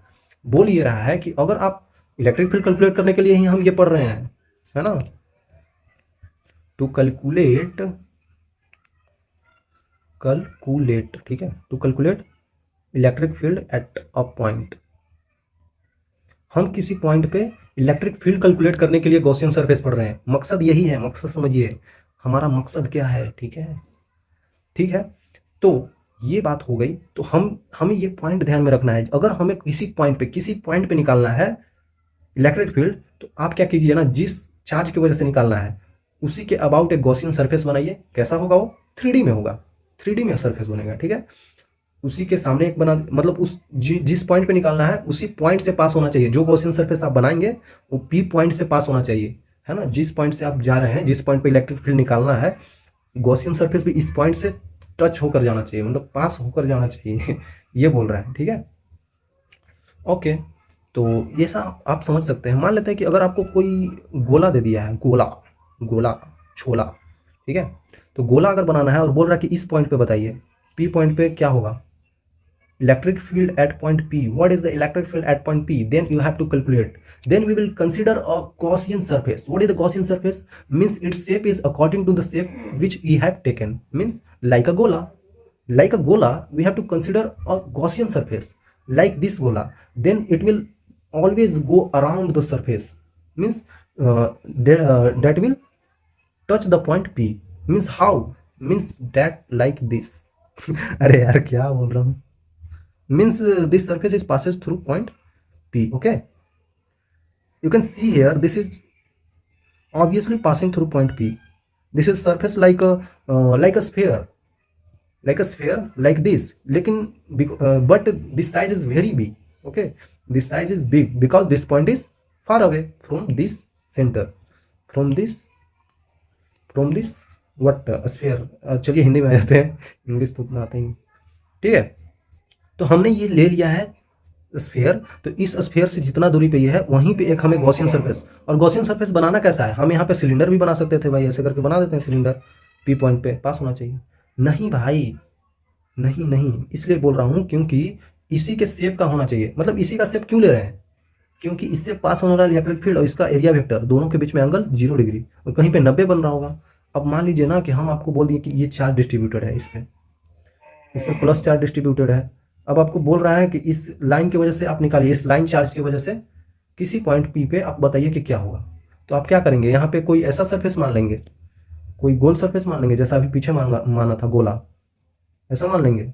भाई अगर तुम ऐसा मान लेते हो तो इस चार्ज की वजह से चारों डायरेक्शन में पूरा ऐसे करके फैलेगा ना, ऐसे करके पूरा इलेक्ट्रिक फील्ड फैलेगा, इधर इधर इधर इधर इधर, है ना, चारों डायरेक्शन में इलेक्ट्रिक फील्ड फैलेगा। तो हर एक का क्या लगता है डिस्टेंस बराबर होगा? नहीं होगा, ये सर्कल नहीं है भाई, ये पूरा गोला है। इस पॉइंट पे कुछ और रेडियस है, इस पॉइंट पे कुछ और रेडियस है, इस पॉइंट पे कुछ और है। गोला है ना, तो गोला के अंदर समझिए सेंटर से ही रेडियस सब जगह पे बराबर होता है। लेकिन अगर हम यहाँ पे देखें, अगर हम इस पॉइंट पे देखें तो यहाँ पे तो बदल गया ना भाई, सेंटर यहीं पे है, तो वैसा नहीं करना है। यहाँ पे आ जाएंगे तो बदल जाएगा वैल्यूज, यहाँ पे चल जाएंगे तो वैल्यूज बदल जाएगा, तो ये नहीं लेना है। वैल्यू हर जगह पे सेम आना चाहिए।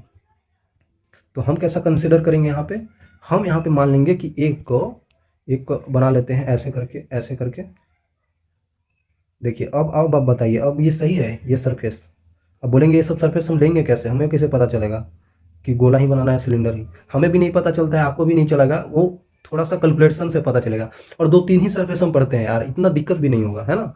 2-3 ही सरफेस पढ़ते हैं। देखिए अब देखिए यहाँ से, अब यहाँ से हर जगह पे बराबर बराबर दूरी है ना, हर जगह पे दूरी बराबर है। मतलब इससे अब इलेक्ट्रिक फील्ड जो पास होगा वो हर जगह पे सिमिलर होगा, ठीक है।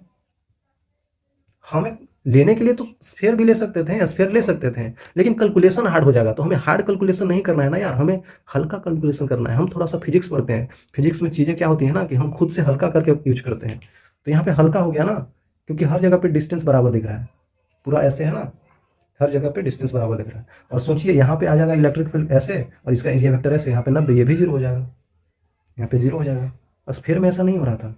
स्फीयर में जो मान रहे थे हम ऐसे इस पॉइंट से, तो इस पॉइंट से हर एक दूरी अलग अलग आ रहा था भाई, अलग अलग आ रहा था।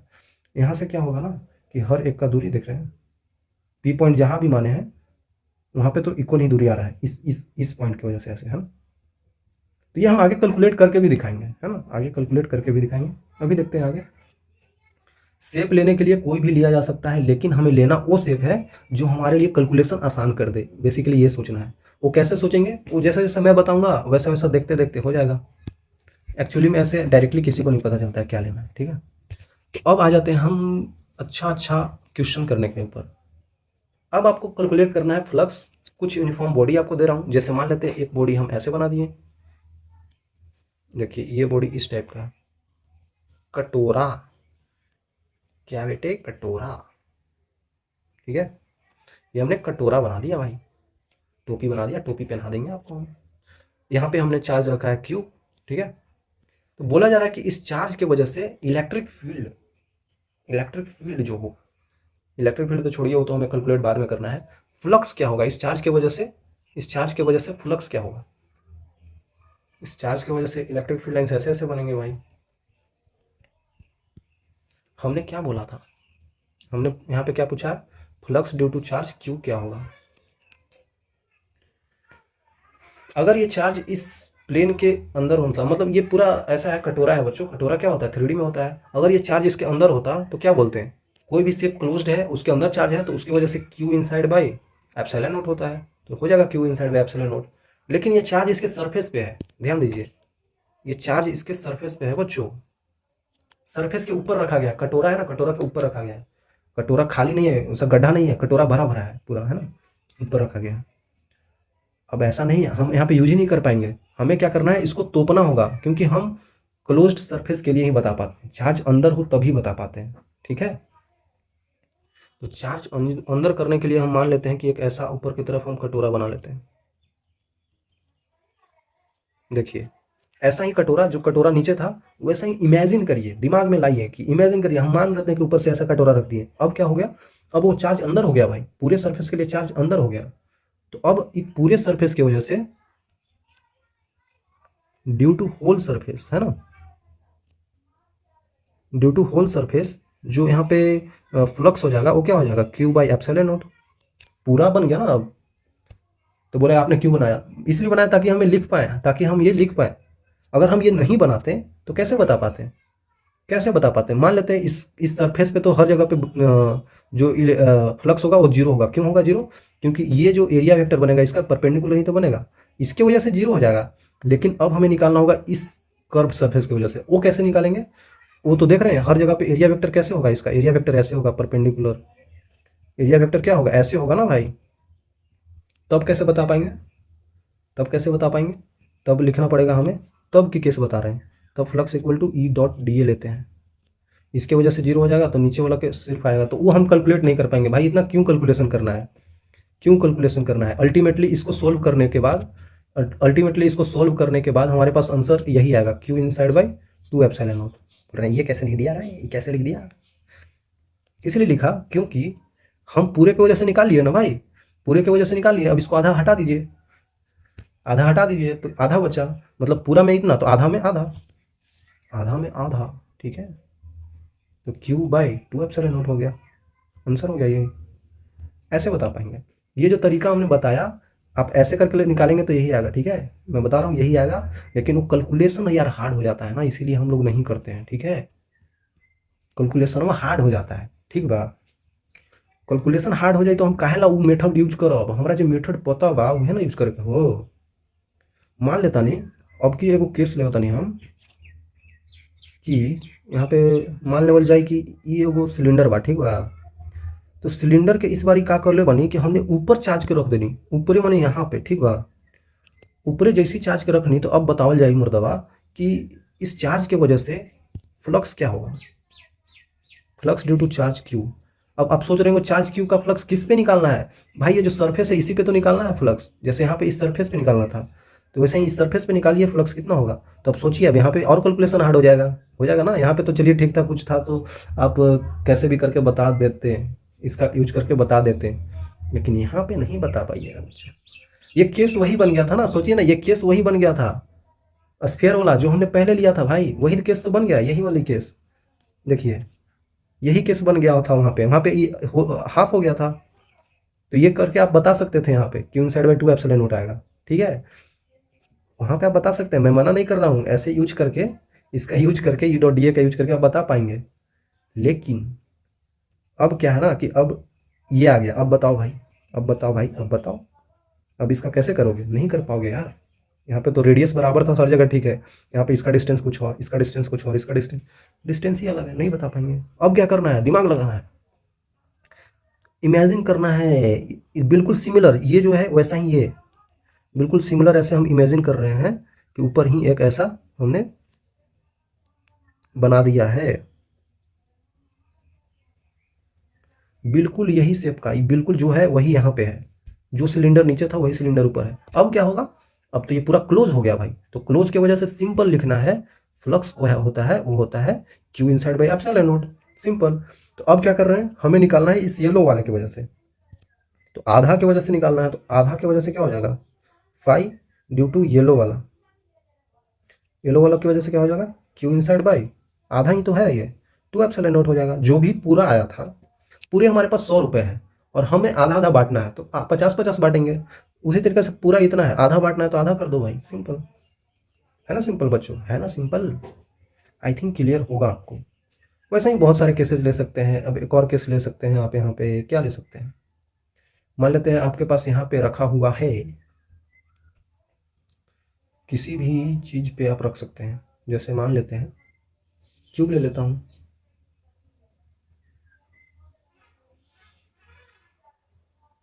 क्यूब ले लेता हूँ। तो क्यूब के हमने क्या किया है ना, चार्ज को ऊपर रख दिया है यहाँ पे, ठीक है। तो ऊपर रख दिया तो अब क्या हो जाएगा, अब क्या हो जाएगा, ऊपर की वजह से क्या हो जाएगा, अब हमें क्या करना है, जैसा बताया वैसे ही ऊपर एक ऐसा ही इमेजिन करके इसको हमको क्या करना है, अल्टीमेटली इसको तोपना है। तोपना मैंने समझ रहा है, तोपना मैंने उसको ढकना, ठीक है। ढकना मैंने होता है चकना, चकना मतलब होता है चिकना। आई थिंक मैं बहुत गलत वर्ड का यूज़ कर रहा हूँ, सॉरी यार, मिस्टेक हो गया। देखिए हमने क्या किया, एक हमने ऊपर इसी तरीका का ये जो हमने क्यूब बनाया है वैसा ही क्यूब ऊपर रख दिया, देख रहे हैं। तो अब क्या हो गया, वो चार्ज क्लोज हो गया। फिर से वही बात, पूरे की वजह से कितना होगा, 5 ड्यू टू कंप्लीट कितना होगा बच्चों, हो जाएगा क्यू बाई एप्सिलॉन नॉट। और 5 due two cube, flux due two cube क्या होगा, ये वाला वाइट वाला cube inside by 2 epsilon not, आधा कर देंगे, ठीक है। इसके वजह से ये आया था पूरे की वजह से, ठीक है। आई थिंक क्लियर होगा यार, ऐसे ही करना है चीज़ों को, ऐसे ही समझना है, ऐसे ही आप आगे बढ़ सकते हैं। चलिए ठीक है, अगर अगर अभी तक आपको दिक्कत नहीं हो तो और आगे चलते हैं। कैसे जब ले लेते हैं, देखिए अब कुछ इंपॉर्टेंट चीज़ है बच्चों, वो आपको हमें बताना है, क्या है। देखिए अब चार्ज को एक केस ले लीजिए कि हम चार्ज को कहाँ रख रहे हैं, अंदर रख रहे हैं। ये सब ऐसे एक्चुअली यूज होता है, इसीलिए हमें बताना पड़ रहा है। अंदर सेंटर पे है, the charge is placed at the centre, centre of cube, centre of cube पे रखा हुआ है और बोल रहा है सेंटर ऑफ क्यूब पे रखने की वजह से फ्लक्स ऑन ईच फेस, हर एक फेस पे फ्लक्स क्या होगा, है ना। और पूछ रहा है फ्लक्स ड्यू टू ईच, हर एक कॉर्नर पे क्या होगा। ये सब चीज़ें पूछा जा सकता है, ठीक है। और भी चीज़ें बहुत सारी पूछा जा सकती है। तो बेसिकली आप यही दो अभी बताइए, हम क्या जानते हैं, हम क्या जानते हैं, हम जानते हैं क्यूब है, 3D शेप है, इसके अंदर कोई चार्ज रखा है, इसका मतलब कि क्या होगा, फ्लक्स, फ्लक्स क्या होगा, flux due two cube, cube की वजह से फ्लक्स हो जाएगा Q inside by epsilon not, Q inside by epsilon not, simple, सही है। अब हमें बताना है ईच फेस, मतलब इसके पास कितना फेस है, एक फेस, दो फेस, तीन फेस, चार फेस, एक इधर वाला एक पीछे वाला, 6 फेसेज। ऐसे समझिए ना, ये हमारे पास क्या है, ये कोई चार्जर चार्जर है, तो इसके पास 6 फेस है ना बच्चों, एक दो, एक इधर वाला ये, एक पीछे वाला, एक ऊपर वाला, एक नीचे वाला, 6 फेसेज होते हैं, देख सकते हैं आप 3D में, ठीक है। तो ये 6 फेसेज हमारे पास रखे हुए हैं, दिए हुए हैं। तो बताना है हर एक फेस से, ईच फेस, एक फेस से बताना है। मान लीजिए इस फेस से बताना है, ठीक है। तो बाकी 5 फेस बचा, ये छठा फेस है। तो हम बता सकते हैं, बिल्कुल बता सकते हैं, ये क्यूब की वजह से यहाँ पे आया था। पूरे फेस मतलब क्यूब मतलब क्या, क्यूब मतलब ये पूरा फेस ही तो होगा भाई, पूरा फेस, पूरा फेस, पूरा फेस। अब हमें ईच फेस, 6 फेसेज हैं हमारे पास, तो क्यूब का ईच फेस है ना, ईच फेस की वजह से कितना हो जाएगा, वो हो जाएगा Q inside by 6 epsilon not. ये कैसे हुआ, हमारे पास टोटल 6 फेसेज हैं, तो हमें 6 फेसेज पे बराबर बराबर बांटना होगा ना, डिवाइडेड बाई 6 ही तो करना होगा भाई। हमारे पास मान लेते हैं 100 रुपये है और हमारे पास 6 फेसेज हैं, तो बोल रहा है हर एक फेस से कितना जाएगा फ्लक्स, तो हर एक के लिए 6 से डिवाइड दे देंगे। आपके पास 100 रुपये है, आपको 6 आदमी में बांटना है, तो 6 से डिवाइड दे दीजिए, है ना। आपके पास मान लेते 120 रुपये है, 6 लोग हैं, तो 120/6 करेंगे तो 20-20 रुपये आएगा, तो सबको 20-20 रुपये मिलेंगे। उसी तरीका से हर एक को Q/6 एप्सिलॉन नॉट फ्लक्स मिलेगा हर एक फेस को। उसी तरीका से मान लेते हैं कि फ्लक्स ड्यू टू ईच, है ना। अब फ्लक्स ड्यू टू मान लेते हैं ईच कॉर्नर, है ना बच्चों, कॉर्नर, हर एक कॉर्नर। कॉर्नर क्या होता है, कॉर्नर इसको बोलते हैं, ये क्या है, कॉर्नर है ना, कॉर्नर। देखिए कॉर्नर कितने कितने होते हैं, दिख रहा है साफ साफ, 8 कॉर्नर है, 8 कॉर्नर है ना बच्चों। तो ईच कॉर्नर टोटल हमारे पास पता है Q inside by epsilon not, लेकिन हमारे पास 6 नहीं 8 कॉर्नर है, तो 8 से डिवाइड देना पड़ेगा। जिस तरीका से आप फेस में किए उसी तरीका से आप यहाँ नहीं कर सकते हैं, हर एक कॉर्नर से जा रहा होगा ना, ऐसा फ्लक्स जा रहा होगा। तो वही बोल रहा है हर एक बराबर, मतलब हर एक का इंडिविजुअल बताना है। तो टोटल 8 है तो 8 से डिवाइड कर दें, उसी तरीके से फिर से आ जाते हैं।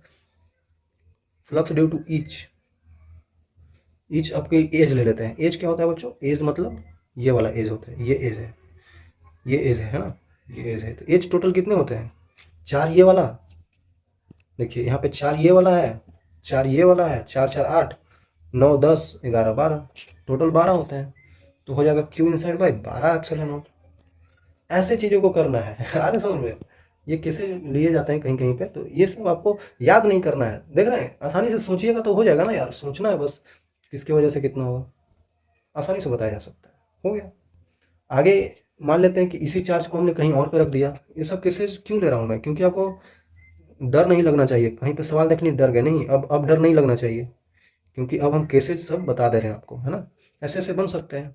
अब चार्ज को हमने कहाँ रख दिया है, चार्ज को हमने यहाँ रख दिया है, यहाँ पे इस एज पे मान लेते हैं, एज पे रख दिया, एज पे रख दिया। अब क्या होगा,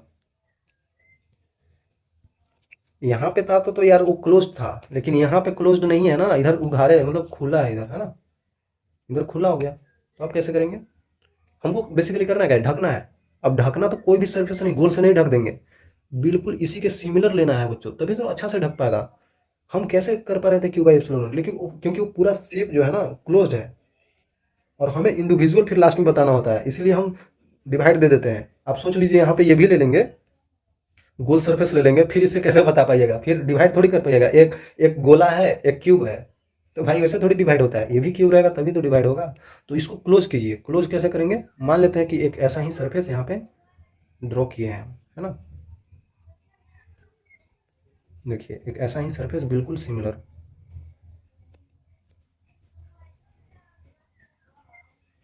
बिल्कुल सिमिलर इसी टाइप का फेस हमने ड्रॉ किया है। देखिए बिल्कुल जैसा है वैसा ही, ये कैसा बना दिया भाई मैं, हाँ सिमिलर ही तो बनाया बच्चों, सिमिलर ही। देखिए ये जैसा है उसी तरीका से इधर भी एक बना दिया, तो फिर भी क्लोज नहीं हुआ। फिर अब इसके ये जो ऐसे बना है उसके सामने भी बनाना पड़ेगा। ये क्यू चार्ज एज पे है ना, तो उधर तो ठीक है तो पा गया, अब इधर भी तो बनाना पड़ेगा। तो इधर भी एक ऐसा करके बना सकते हैं।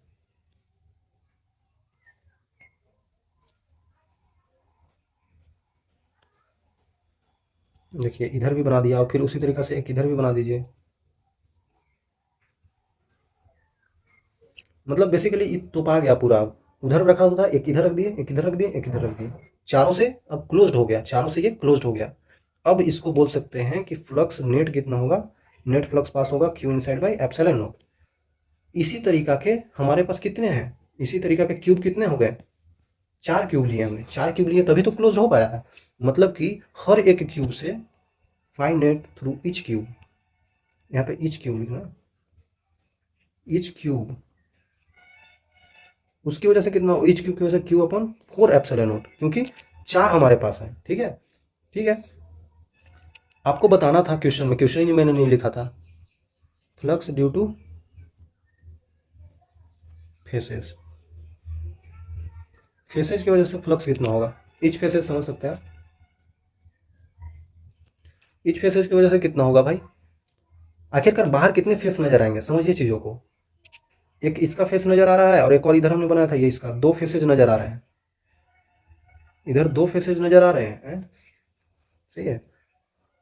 2 फेसेज इधर, इधर तो बच्चों 4 फेसेज नजर आ रहे हैं, देख रहे हैं 4 फेसेज नजर आ रहे हैं। ऊपर की तरफ से देखेंगे, नीचे की तरफ से देखेंगे तो भी 4 फेसेज नजर आएंगे। तो 4 4 8, और नीचे इधर 2 और 2 इधर, 4 4 8 और 2 10, 2 12 फेस, टोटल 12 फेस हमें नजर आएंगे। अरे समझ में, तो यहाँ पे आ जाएगा 5 ड्यू टू ईच फेस आ रहा समझ में? आपको फेस नजर ही कितना आ रहा है, Q inside bye 12 epsilon note हो जाएगा। क्यों? 4 फेसेज ऊपर हैं, देख रहे हैं 4 फेसेज ऊपर नजर आ रहे हैं, और नीचे भी 4 फेसेज हो गए, और इधर 2 ही फेस नजर आएगा, है ना, इधर 2 ही फेस नजर आएगा साइड से। आई थिंक क्लियर होगा बच्चों। अब बोलेंगे इतना आ गया हमें समझ नहीं आ रहा है, एक और तरीका है समझने का। शुरू शुरू समझिए, अगर इससे चार्ज रखा हुआ था इस सरफेस पे, इस एज पे, तो इसके वजह से इधर वाला और इधर वाला एज में तो आएगा ही नहीं। ये समझिए ना, एक ऐसा फेस रखा हुआ है कहीं पे, एक ऐसा रखा हुआ है, यहाँ पे हमने चार्ज कोई क्यू रख दिया था, ठीक है। तो भाई ये प्लेन पे रखा हुआ है, प्लेन पे रखा हुआ है, प्लेन के एज पे यहाँ पे रखा हुआ है चार्ज, ठीक है। तो इसके वजह से जो इलेक्ट्रिक फील्ड बनेंगे वो तो हर डायरेक्शन में ऐसे ऐसे बनेंगे, ठीक है, पूरा 3D में बनेगा। आ रहा है समझ में? इस टाइप का पूरे बनेगा। तो ये चार्ज इस प्लेन पे रखा हुआ एज पे, तो इसकी वजह से इससे ऐसे ऐसे जाएगा, तो फ्लक्स आएगा ही नहीं, क्योंकि परपेंडिकुलर हिट करना चाहिए ना, तो ये पैरेलल जा रहा है, इसका एरिया वेक्टर ऐसे, इसे ऐसे। देखिए ये एरिया वेक्टर ऊपर और ये ऐसे जा रहा है, दोनों के बीच में एंगल 90, मतलब कि cos 90 जीरो होता है। तो यहाँ पे पता चल रहा है कि इस फेस के वजह से तो फ्लक्स आएगा ही नहीं। उसी तरीका से एक पीछे भी फ्लक्स था ये वाला, इसके वजह से इससे भी सटा हुआ है ना, तो इससे भी नहीं आएगा, इससे भी नहीं आएगा, वो इस टाइप का है ना बना हुआ पीछे, है ना भाई, समझ रहे हैं ना? ये केवाड़ी बन गया, मतलब दरवाजा बन गया। दरवाजा का जहाँ से ये हिंज पॉइंट होता है वहाँ पे ऐसे ऐसे खुलता है ना, समझिए वहीं पे चार्ज रखा हुआ है। तो चार्ज रखा हुआ है, तो ये जो आप केवाड़ी खोल रहे हैं, जो दरवाजा खोल रहे हैं, तो दरवाजा में चार्ज कॉर्नर पे है, तो इसके वजह से जो इलेक्ट्रिक फील्ड लाइन्स बनेंगे वो ऐसे ऐसे बनेंगे, और भी डायरेक्शन में बनेंगे, लेकिन इस प्लेन पे देखिए, प्लेन पे कैसे बनेंगे, ऐसे ऐसे बनेंगे। तो इसका प्लेन का एरिया वेक्टर ऐसे होगा, और ये इलेक्ट्रिक फील्ड ऐसे थे, तो दोनों के बीच में एंगल 90 हो जाएगा। सोचिए 3D में, है ना, तो इससे भी क्या हो जाएगा, जीरो हो जाएगा। तो ये सरफेस और ये सरफेस की वजह से जीरो हो गया, है ना, ये सरफेस और ये सरफेस की वजह से फाई कितना है, जीरो है। तो आपको पता चल गया कि अगर हम ऐसे रखे हैं तो 2 फेस की वजह से तो आ ही नहीं रहा है, सिर्फ बचा हुआ 4 फेस है, 4 फेस ही तो बचा, 4 फेसेज की वजह से ही सिर्फ आ रहा है 1 2 3, और इधर वाला अंदर वाला 4 फेसेज की वजह से ही सिर्फ आ रहा है हमारे पास फ्लक्स। तो इसका मतलब 4 इसका, फिर 4 इसका, 4 इसका, 4 इसका, कितना हुआ टोटल? टोटल कितना हुआ? 4 4 4 4, 4 दूना 8, 4 12, 4 चौके 16। तो हमारे पास यहाँ पे आ रहा है 16, मतलब कि फ्लक्स थ्रू ईच कॉर्नर आ रहा है Q inside by 16 epsilon note. बोलेंगे यहाँ से 16, यहाँ से 12, ऐसे कैसे? नहीं, यहाँ पे मैंने कुछ गलती किया होगा। देखिए ऐसे लिया, एक ये 2 था, ये 3 था, और ये एक 4 था। तो ये 4 तो यहाँ पे है, 4 नीचे है, 4 फ्रंट में भी तो हैं, और 4 बैक में भी हैं। 4 4 नीचे भी 4, इधर भी 4, है ना बच्चों? ऐसा समझिए ना, 4 इधर इधर सब तरफ है। आ रहा समझ में? 4 ऊपर हो गए और 4 नीचे हो गए, ठीक है, और 2 इधर हो गए, 2 इधर हो गए, और 2 फ्रंट में भी दिख रहा होगा, समझिए। 4 ऊपर 4 नीचे, 2 इधर 2 इधर, और फ्रंट में 2 ऊपर, और फ्रंट बैक में नीचे 2, 4 4 8, 2 10, 2 12, और 2 14 पीछे वाला, और 2 फ्रंट वाला 16। तो भाई 16 हो जाएगा ना यार, मैं गलत लिख दिया, 16 हो जाएगा। आई थिंक आपको समझ आ गया होगा कैसे हो रहा है ये। फिर से समझाता हूँ, ऊपर 4 हो गया ना, एक ये 2, ये इधर वाला 1 3, इधर वाला 1 4, तो ऐसे डिब्बा ऊपर से समझिए, ऊपर से डिब्बा बन गया, 4 ऊपर से 4 नीचे से, 4 4 8, और इधर से तो 2 ही नजर आएगा ना, साइड से 2 ही नजर आएगा, साइड से यही 2 नजर आएगा आपको, ये इधर वाला साइड, इधर वाला साइड 2 2, और नीचे से भी 2 ही नजर आएगा। इधर मतलब फ्रंट व्यू सामने से आप देखेंगे तो 2 ही नजर आएगा ना, क्योंकि ये हमने ऊपर से देख रहे हैं, ये ऊपर से देख रहे हैं, और आप इधर अब साइड से देख रहे हैं, तो 2 ही नजर आएगा, तो 16 ही होगा। देख रहे हैं, गलत भी हो सकता है। तो आपको मैं बोलूँगा कि आप ऐसे करके समझिएगा ना, तो जल्दी हो जाएगा। मतलब कोई भी जो भी आपको समझ में आया, दोनों से आंसर सेम ही आना है, ठीक है। आई थिंक क्लियर होगा बच्चों। मैं चाह रहा था कि ये सवाल करा दूं, और एक और सवाल मैं कराने के लिए सोच रहा था, जो कि बहुत स्टैंडर्ड है, तो मैं वो कराना चाहता हूँ आपको। देखिए, है ना बच्चों, ये मैं कराना चाहता हूँ आपको बच्चों। टाइम लग रहा है, बट समझिए टाइम लग रहा है, फिर भी कोई बात नहीं है, आपको सीखना है चीज़ें, है ना, आपको चीज़ें सीखना है बच्चों। देखते हैं, एक केस और आपको लेकर बता देता हूँ। हमारे पास मान लेते हैं इस टाइप का है,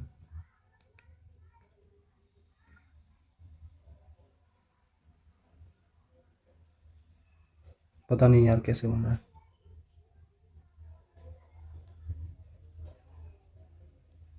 देखिए फिर से हमने क्यूब बना दिया और चार्ज इस बारी रखा है इस कॉर्नर पे, ठीक है। अब बोलेंगे यार ये केस और लंबा हो जाएगा थोड़ा सा लंबा, लेकिन समझिए इस बार जल्दी समझ जाइएगा क्योंकि पीछे मैंने अच्छे से समझाया। तो यहाँ पे चार्ज क्यू जो रखा हुआ है, इसके वजह से बोल रहा है कि क्या होगा flux, charge Q on each face, हर एक फेस पे कितना चार्ज, कितना फ्लक्स आएगा हर एक फेस पे, क्या लगता है इसके वजह से। फिर से देखिए ये यहाँ पे रखा हुआ है, कोना पे देखिए, फिर से समझिए यहाँ पे ये कुछ ब्लैक टाइप का है, ये ऐसे ऐसे दिख रहा है। हाँ तो यहाँ पे रखा हुआ है चार्ज, इस पॉइंट पे रखा हुआ है, ठीक है। इस पॉइंट दिख रहा है ना, ई पॉइंट पे रखा हुआ है। तो इसके वजह से ये तो फ्लैट हो गया, सॉरी किधर दिखा रहा हूँ, ये वाला, हाँ ये वाला फ्लैट हो गया। तो इसके वजह से इस पे कुछ नहीं आएगा फ्लक्स, इसके वजह से देखिए इसके वजह से इस पे कोई फ्लक्स नहीं आएगा, और इधर भी है इसके वजह से इस पे फ्लक्स नहीं आएगा, और कोई नहीं सरफेस है। तीन सरफेस है इस बार कट जाएंगे। अरे समझ में, जिससे जो सटा हुआ होता है ना, इस चार से ये सटा हुआ है, ये वाला सटा हुआ दिख रहा है, इधर वाला ये भी दिख रहा है, और ये ऊपर वाला भी दिख रहा है। ये केस ऐसा है भाई, मैं कैसे समझाऊं, मतलब समझ में आना चाहिए, हमें पता भी नहीं चल रहा है आपको समझ में आ रहा है कि नहीं। देखिए ऐसा है, ऐसे यहाँ पे चार्ज रखा हुआ है क्यों, ठीक है। तो चार्ज इस प्लेन पे है ना, तो प्लेन पे क्या होता है, इलेक्ट्रिक फील्ड लाइन्स ऐसे बढ़ते जाते हैं, ऐसे आते जाते हैं। तो भाई ये प्लेन पे नहीं आता है, आपको पता होगा फ्लक्स नहीं आएगा। उसी तरीका से ये चार्ज नीचे भी तो कुछ कर रहा होगा, नीचे भी तो मान लेते हैं कि ये नीचे वाला फेस ऐसे बना देते हैं, देखिए। तो ऐसा ही केस नीचे समझिए, जैसे इस पे ऐसे एकदम पैरेलली जा रहा है, वैसे ही इस पे भी नीचे पैरेलली ही जा रहा होगा, सारा इलेक्ट्रिक फील्ड लाइन्स है ना, पैरेलली ही तो जा रहा होगा भाई, पैरेलली ही तो जा रहा होगा सारा, ठीक है। उसकी वजह से भी जीरो। एक और फेस है, एक और फेस कौन सा बचा, हाँ ये सामने वाला, ये फेस को भी देखेंगे तो आपको सिमिलर ही दिखेगा, ठीक है। तो इस पे भी नहीं आएगा, इस पे भी नहीं आएगा। अब बोलेंगे ये तीन ही बनेगा, तीन ही बनेगा, इधर वाला क्यों नहीं बन रहा है। सोचिए ना, इससे जुड़ा हुआ नहीं है, इधर वाला नहीं बनेगा, नहीं नीचे वाला नहीं बनेगा, नहीं, क्योंकि जो जुड़ा होता है उससे जीरो हो रहा है ना, इससे परपेंडिकुलर एरिया ऐसे, ये ऐसे 90 डिग्री, ई ए कॉस 90, तो फ्लक्स ही जीरो हो जा रहा है इसका, ठीक है, फ्लक्स ही जीरो हो रहा है। ऐसे सोच सकते हैं। तो आप सोच लीजिए, आप सोच लीजिए कि सिर्फ और सिर्फ एक क्यूब में तीन फेसेस से ही फ्लक्स आने वाला है। तो वैसे ही पहले अब वैसे सोच लिया, आप सोच रहे थे इसको ढकना है, जल्दी से ढक लीजिए। कितना क्यूब लगेगा इसको ढकने में भाई, कितना क्यूब लगेगा बच्चों इसको ढकने में, अभी पता चलेगा इसको ढकने में कितना क्यूब लगने वाला है।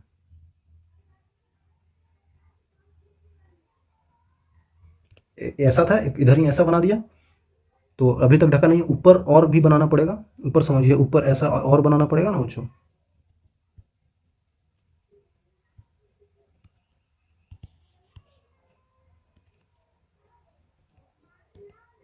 ये देखिए ऊपर और ऐसा ही ऐसा बना दिया, समझ में आ रहा है, अब कुछ कुछ दिख रहा होगा कि ये ऐसे बना दिया, फिर यहाँ पे ऐसे, फिर इसके ऊपर और ऐसे दो क्यूब बना दिया। तो ऊपर ऐसे इस टाइप का अगर दीवार बन गया चार दीवार। अब इसी का चार दीवार इधर इधर बना दीजिए, चार दीवार इधर था, अभी तो चार्ज ढका नहीं है क्योंकि एज पे है, तो चार दीवार इधर है, इधर भी ऐसे बना दीजिए दीवार, ये ब्रिक्स बोल सकते हैं, ईंटें, चार ईंटें उधर रखे हुए हैं, चार ईंटें इधर से रख दीजिए तो पूरा ढक जाएगा। तो टोटल कितने ईंटें रखे हमने, 8 ईंटें रखे, 8 ही तो रखे। तो फ्लक्स ड्यू टू फेस, हर एक फेस से कितना हो जाएगा, हर एक क्यूब से पहले निकालिए, हर एक क्यूब से निकालिए, है ना। फ्लक्स ड्यू टू क्यूब, हर एक क्यूब से कितना होगा, पूरे हमने 8 क्यूब रखे हैं, ठीक है। तो पूरे पूरे नेट कितना होगा, देखिए पहले नेट कितना होगा, net flux zero, sorry Q by epsilon not होगा, ठीक है। लेकिन हर एक क्यूब से, क्यूब कितने हमने रखे हैं 8, तो क्यू बाई 8 एप्सिलॉन नॉट, ठीक है। अब क्या करेंगे हम, अब क्या करेंगे कि हर एक फेस से निकालना है, तो एक क्यूब का तीन फेस ही इसमें डिस्ट्रीब्यूट कर रहा है फ्लक्स में, ये जीरो था, ये जीरो, ये जीरो, तो बचा कितना, तीन हट गया, तो तीन बचा, तो एक की वजह से तीन, दूसरे की वजह से तीन, तीसरे तीन, उसी तरीके से 8 है, मतलब कि जितना भी 8 क्यूब की वजह से आया है उसमें 3 से डिवाइड दे देंगे, ठीक है। तो flux due to each each face, है ना बच्चों, हर एक फेस से कितना हो जाए, क्यू बाई 8 गुने 3, एप्सिलॉन नॉट, तो क्यू बाई 8×3 = 24 एप्सिलॉन नॉट। आ रहा है समझ में? आया समझ में बच्चों? 8 ईंटें रख दिए तो हर एक क्यूब से 8, लेकिन हमको फेस से निकालना है, तो एक क्यूब में कितना फेस है? कितना फेस है? 6 है, लेकिन 3 ही कंट्रीब्यूट कर रहा है, तो 3 आ जाएगा ना, बटा में 3 कर देंगे तो इतना हो जाएगा। ऐसे नहीं समझ में आया? आया तो होगा ही, लेकिन नहीं आया तो ऐसे भी समझ सकते हैं। पहले तो हमको पूरा क्लोज करना है, क्लोज कर दिया, उसके बाद देख लेते हैं उसके बाद कितना फेसेज हमको बाहर जाते हुए दिख रहे हैं। पूरा समझिए, पूरा हर एक तरफ 4-4 फेस हैं। इधर 4, 4 इधर बन गया, 4 उधर बन गया, 4 नीचे बन गया, 4 नीचे बन गया, 4 ऊपर बन गया, तो हर जगह पे 4-4 दिख रहे हैं हमें। और टोटल कितना होता है? 6, तो 4×6 = 24, तो वैसे भी समझ सकते हैं, है ना भाई? 4 ईंटें इधर हैं, 4 ईंटें इधर हैं, तो 4-4 सब जगह बाहरी से देखिए, हर जगह पे 4-4 दिखेगा, और टोटल 6 फेसेज होते हैं, तो हर एक फेस से कितना हो जाएगा? क्यू बाई 6×4 = 24, ऐसे भी आ जाएगा। सिंपल है, थोड़ा सोचिए चीज़ों को, आ जाएगा। देख लेते हैं, एक सवाल कर लेते हैं, काफ़ी आसान सा सवाल है बच्चों। स्पेस दिया गया जिसमें electric field in the X direction proportional to X, ठीक है। बोलेंगे बहुत बोर कर रहा है मास्टर यार, इतना बोर कौन करता है। ठीक है, बोर नहीं कर रहे हैं बच्चों, देखिए जल्दी से यहाँ पे अब हो जाएगा E0 x आई कैप है, ठीक है। तो ये हमें इलेक्ट्रिक फील्ड का डायरेक्शन दे दिया है जो आई कैप में है, मतलब कि imagine a cubical volume H A, ठीक है, ओके ओके। एक क्यूब बनाना है, पहले तो एक्स एक्सिस वाई एक्सिस बना लेते हैं। ये एक्स एक्सिस, ये वाई एक्सिस, ये जेड एक्सिस, और यहाँ पे कोई क्यूब है जो बोल रहा है कि edges are parallel to the axis coordinate, okay, मतलब कुछ ऐसा स्पेस में होगा। अब स्पेस में तो हम नहीं बना पाएंगे, लेकिन ऐसे बना देते हैं। हर एक इसका एज जो है ना पैरेलल है एक्सिस के, ठीक है, एक्सिस के पैरेलल है ना। जैसे इधर जा रहा है एक्स एक्सिस, तो ये एक्सिस इसके पैरेलल होगा। ऊपर वाई एक्सिस, तो ये वाई एक्सिस के पैरेलल होगा। ये जेड एक्सिस, तो ये बाहर निकलने वाला कौन सा एज होगा? हाँ, बाहर निकलने वाला ये एज है ना, बाहर निकलने वाला ये एज है, तो ये जेड एक्सिस इधर बना देते हैं, है ना। ये जेड एक्सिस है, तो देखिए जेड एक्सिस के पैरेलल है ना, इधर ये एज निकल रहा है, मतलब ये जेड एक्सिस इधर, तो इसका एज भी इधर निकल रहा है ना? देख सकते हैं। तो हर एक एज पैरेलल हो गया एक्सिस के। हमें पता है कि इलेक्ट्रिक फील्ड एक्स डायरेक्शन में, मतलब इलेक्ट्रिक फील्ड का डायरेक्शन इधर है, जो कि है E0 x आई कैप में है। आपको ये नहीं देखना होता है यहाँ पे वाई जेड कुछ भी लिखा होगा, यहाँ पे कुछ भी, लेकिन ये डायरेक्शन बताता है आई कैप। आई कैप क्या है? एक्स डायरेक्शन में। तो हमें पता चल गया इलेक्ट्रिक फील्ड एक्स डायरेक्शन में है, मतलब कि ऐसे जा रहा है, तो पता चल गया ना। अगर इस डायरेक्शन में जा रहा है तो भाई बहुत बार केस बता दिए हैं, इस फेस की वजह से 90 डिग्री ऐसे जीरो हो जाएगा, cos 90 जीरो, ये भी फेस जीरो कर देगा, उधर वाला भी, फ्रंट वाला भी। बस दो ही फेस की वजह से इलेक्ट्रिक फील्ड आएगा, ये वाला और एक ये वाला, दो ही की वजह से तो आएगा। हमें नेट चार्ज इनसाइड क्यूब बताना है, तो उसके लिए हमें ये यूज करना पड़ेगा, flux phi E dot A vector equal to Q inside by epsilon naught. अब बोलेंगे कैसे पता चला भाई? एक ही फार्मूला अभी तक बताया हूँ जिसमें कि ये चार्ज अंदर वाला होता है, वही पूछ रहा है चार्ज इनसाइड, तो हमें नहीं पता है ना, तो हम निकालेंगे, सिंपल। तो नहीं पता है अंदर का चार्ज कितना है, लेकिन हमको ई डॉट डी ए मतलब कि फ्लक्स निकालने आता है। इस फेस से फ्लक्स क्या होगा बच्चों? एक ये फेस है और एक ये फेस है, आपको पता होगा। इस फेस से निकलने वाला डी ए वेक्टर इधर, और इस फेस से निकलने वाला डी ए वेक्टर इधर। देखिए आपको अब अच्छे से समझ में आ रहा होगा। इलेक्ट्रिक फील्ड की डायरेक्शन किधर है? इलेक्ट्रिक फील्ड इधर ही है, इसमें भी इलेक्ट्रिक फील्ड इधर ही है, ई ई, दोनों के बीच में साफ साफ दिख रहा है, यहाँ पे 0 डिग्री, यहाँ पे 180 डिग्री, ऐसे ऐसे। तो ये माइनस में कुछ आएगा, ये प्लस में कुछ आएगा, देख लेते हैं। तो यहाँ पे क्या हो जाएगा? यहाँ पे क्या हो जाएगा? यहाँ पे क्या हो जाएगा? फ्लक्स का वैल्यू φ1 मान लेते हैं। ई डॉट डी ए होता है, मतलब कि ई का वैल्यू क्या है? E0 टाइम्स एक्स है, ओके। एक्स डिस्टेंस भी लेना है, ये कितना दूर एक्स एक्सिस से रखा गया, मतलब क्या एक्स एक्सिस नहीं, मतलब ये एक्स एक्सिस में कितना दूर रखा गया है, एक्स एक्सिस में कितना दूर रखा गया है। तो यहाँ से इसका डिस्टेंस कितना होगा? इस एज का, मतलब इस फेस का मान लेते हैं, मानना ही तो है। यहाँ से कुछ डिस्टेंस एक्स नॉट होगा, तो यहाँ से इसका डिस्टेंस इस एज का कितना हो जाएगा? एक्स नॉट प्लस ये एज जोड़ देंगे, यही तो है इसका एज का वैल्यू, तो एक्स नॉट प्लस ए कर देंगे। भाई सिंपल सी बात है ना, एक्स एक्सिस से कितना दूरी पे है? ये एक्स नोट पे मान लिया, इसको मान लेते हैं एक्स नोट खुद से मान लिया, और एक्स नोट प्लस ए हो जाएगा, क्योंकि ये दूरी भी ए पता है, तो एक्स नोट प्लस यही तो हो जाएगा। इस फेस का दूरी क्यों निकाल रहे हैं? क्योंकि यहाँ पे एक्स लिखा हुआ है, एक्स एक्सिस में कितने दूरी पे है ना। तो पहले φ1 हमने निकाल लेंगे, कितना हो जाएगा? ई डॉट डी ए, तो डॉट में तो 180 है तो माइनस आएगा डी ए। पहले तो ये लिख लेते हैं, कितना आया था यार ई इंटू एक्स है तो एक्स दूरी कितना है, एक्स नोट है, ठीक है, x note into area D A, मतलब एरिया यही है, एरिया होगा कितना भाई, ए है, ए है, ए है, सब यहाँ पे ए है, ए है, ये भी ए है, ये भी ए है, तो एरिया निकालेंगे तो ए स्क्वायर होगा, सिंपल, तो ए स्क्वायर आ जाएगा। यहाँ पे 5 1 निकाल लिया। उसी तरीके से आप यहाँ पे 5 2 बता सकते हैं, कितना आ जाएगा बच्चों यहाँ पे ई, ई यहाँ पे क्या हो जाएगा, ई नोट इंटू एक्स का वैल्यू अब क्या हो जाएगा, कितना दूरी पे है, एक्स नोट प्लस ए, ठीक है, तो यहाँ पे लिख देंगे x not plus A into, into में क्या हो जाएगा, ए स्क्वायर है तो यहाँ पे भी क्या है, ए स्क्वायर ही तो है, ये आ जाएगा पॉजिटिव में, ये पॉजिटिव में, ये नेगेटिव में। फाई नेट कितना होगा, फाई नेट, यहाँ पे फाई ही था ये चीज़ है ना, फाई नेट कितना हो जाएगा, दोनों को जोड़ देंगे, फाई 1 प्लस फाई 2, क्योंकि वो तो स्केलर क्वांटिटी होता है। देखिए जोड़िए जोड़िए बच्चों, साफ साफ दिख रहा है, E naught x naught a square plus E naught x a square, x naught a square plus E naught a cube आ रहा है, यहाँ पे साफ साफ दिख रहा है, ये दोनों तो कटता हुआ। अब हमारे पास बचा क्या, फाइनेट का वैल्यू ही तो क्या था, Q inside by epsilon note, यही वैल्यू ई नोट इंटू ए क्यूब आ गया, यहाँ से क्यूब का पता चल गया, ई note epsilon note a cube, तो ये आंसर हो गया। देख रहे हैं, आसान है, चीज़ों को करना सीख लीजिए, हो जाएगा। इतना मैं बताने में टाइम लग रहा हूँ, लेकिन खुद से करेंगे तो जल्दी हो जाएगा ना, सिंपल है यार, हो गया आंसर। ओके, तो ये एप्लीकेशन ऑफ गॉस लॉ है। एप्लीकेशन ऑफ गॉस लॉ में क्या देखना है, गॉस लॉ का क्या क्या एप्लीकेशन है, तो Gauss law is very powerful. बच्चों बात यह है कि गॉस लॉ तो बहुत अच्छा टूल है, क्योंकि हम किसी भी शेप का निकाल रहे थे, लेकिन हर जगह पे यूजफुल नहीं है ना। अब हम कोई टेढ़ा मेढ़ा शेप बना दे तो नहीं बता पाइएगा आप फ्लक्स, है ना। इसीलिए देखिए, calculating electric field in case of symmetrical charge distribution बताया पीछे, गॉसियन सरफेस बनाते हैं उसमें, such a way that electric field is parallel और perpendicular to the various faces. समझ रहे हैं, वेरियस फेसेस से क्या होना चाहिए, इलेक्ट्रिक फील्ड परपेंडिकुलर या पैरेलल होना चाहिए, ताकि परपेंडिकुलर होगा तो 0 हो जाएगा और पैरेलल रहेगा तो cos 0 1 हो जाएगा, ऐसे करना है। तो वैसा ही एक केस लेकर मैं आपको बताना चाहता हूँ, जैसे समझ रहा है ना, पीछे ही बताया, अगर हमने कोई लाइन चार्ज ले रखा है, पॉजिटिव है, तो हम यहाँ पे एक गोला नहीं बना रहे थे किसी पॉइंट पे निकालने के लिए, क्योंकि गोला अलग अलग डिस्टेंस हो जाएगा ना, यहाँ से पूरा गोला है तो हर एक चार्ज का डिस्ट्रीब्यूशन है तो अलग अलग दूरी पे हो जाएगा वो, इसलिए हम नहीं ले रहे थे। लेकिन हम यहाँ पे एक ले सकते हैं, क्या,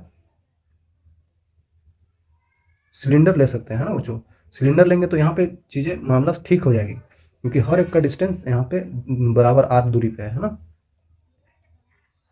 हर एक का दूरी यहाँ पे आर है, इसीलिए उसमें थोड़ा मुश्किल हो रहा था स्फेयर में। तो इसी तरीके से ऐसे ले लेंगे, कहीं पे आप गोला ही बना देंगे, तो गोला के लिए क्या ले लेंगे, बाहरी का एक सरफेस, जिस पॉइंट पे हमें निकालना होता है उस पॉइंट पे हम लोग मान लेते हैं, इस पी पॉइंट पे निकालना है तो पी पॉइंट पे हमने गॉसियन सरफेस बना दिया, हमें यहाँ पी पॉइंट पे निकालना था, पी पॉइंट पे हमने गॉसियन सरफेस बना दिया, ठीक है। आई थिंक क्लियर होगा। तो एक केस में लेकर बता ही देता हूँ जल्दी से। मान लेते हैं कि आपको ये लाइन चार्ज दे रखा था, प्लस प्लस प्लस प्लस दे रखा है, और ये इन्फिनिटी तक जा रहा है, ठीक है। और यहाँ पे बनाने के लिए किसी पॉइंट पी पे आपसे पूछा जा रहा है, तो पी पॉइंट पे हमने गॉसियन सरफेस बना देना है, पता नहीं बन क्यों नहीं रहा,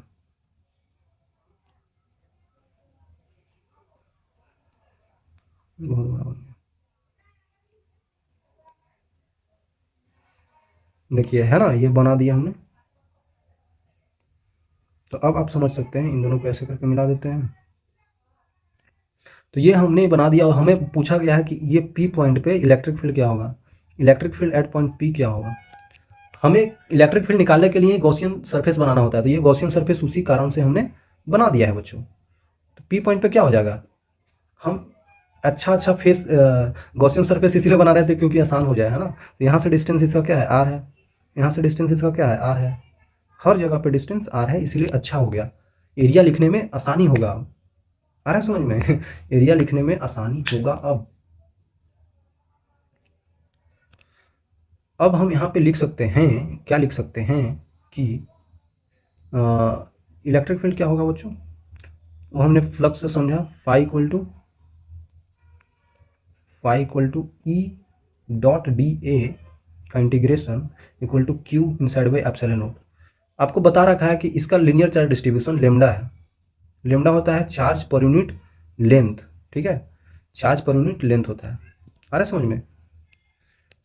चार्ज पर यूनिट लेंथ होता है लेमडा। लेमडा एक्चुअली में है क्या? ये है लीनियर चार्ज डिस्ट्रीब्यूशन, याद रखिएगा, लीनियर चार्ज डिस्ट्रीब्यूशन, इसीलिए लेमडा बोला जाता है। ये बोलता है कि हर एक लेंथ पे चार्ज सेम है ना, ऐसा कुछ बोलता है। लीनियर चार्ज डिस्ट्रीब्यूशन बोलता है कि हर एक लेंथ पे, हर एक यूनिट लेंथ पे चार्जेस बराबर बराबर हैं।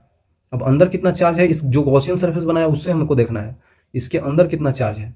इसके अंदर चार्ज हम मान लेते हैं कि लेमडा है, जो कि यहाँ पे दे रखा है, क्यू जो है लेमडा इंटू एल हो जाएगा, यहाँ पे रख देंगे। तो अब बात ये आ गई कि ई डॉट डी ए, तो हमको इलेक्ट्रिक फील्ड नहीं पता है पी पॉइंट पे।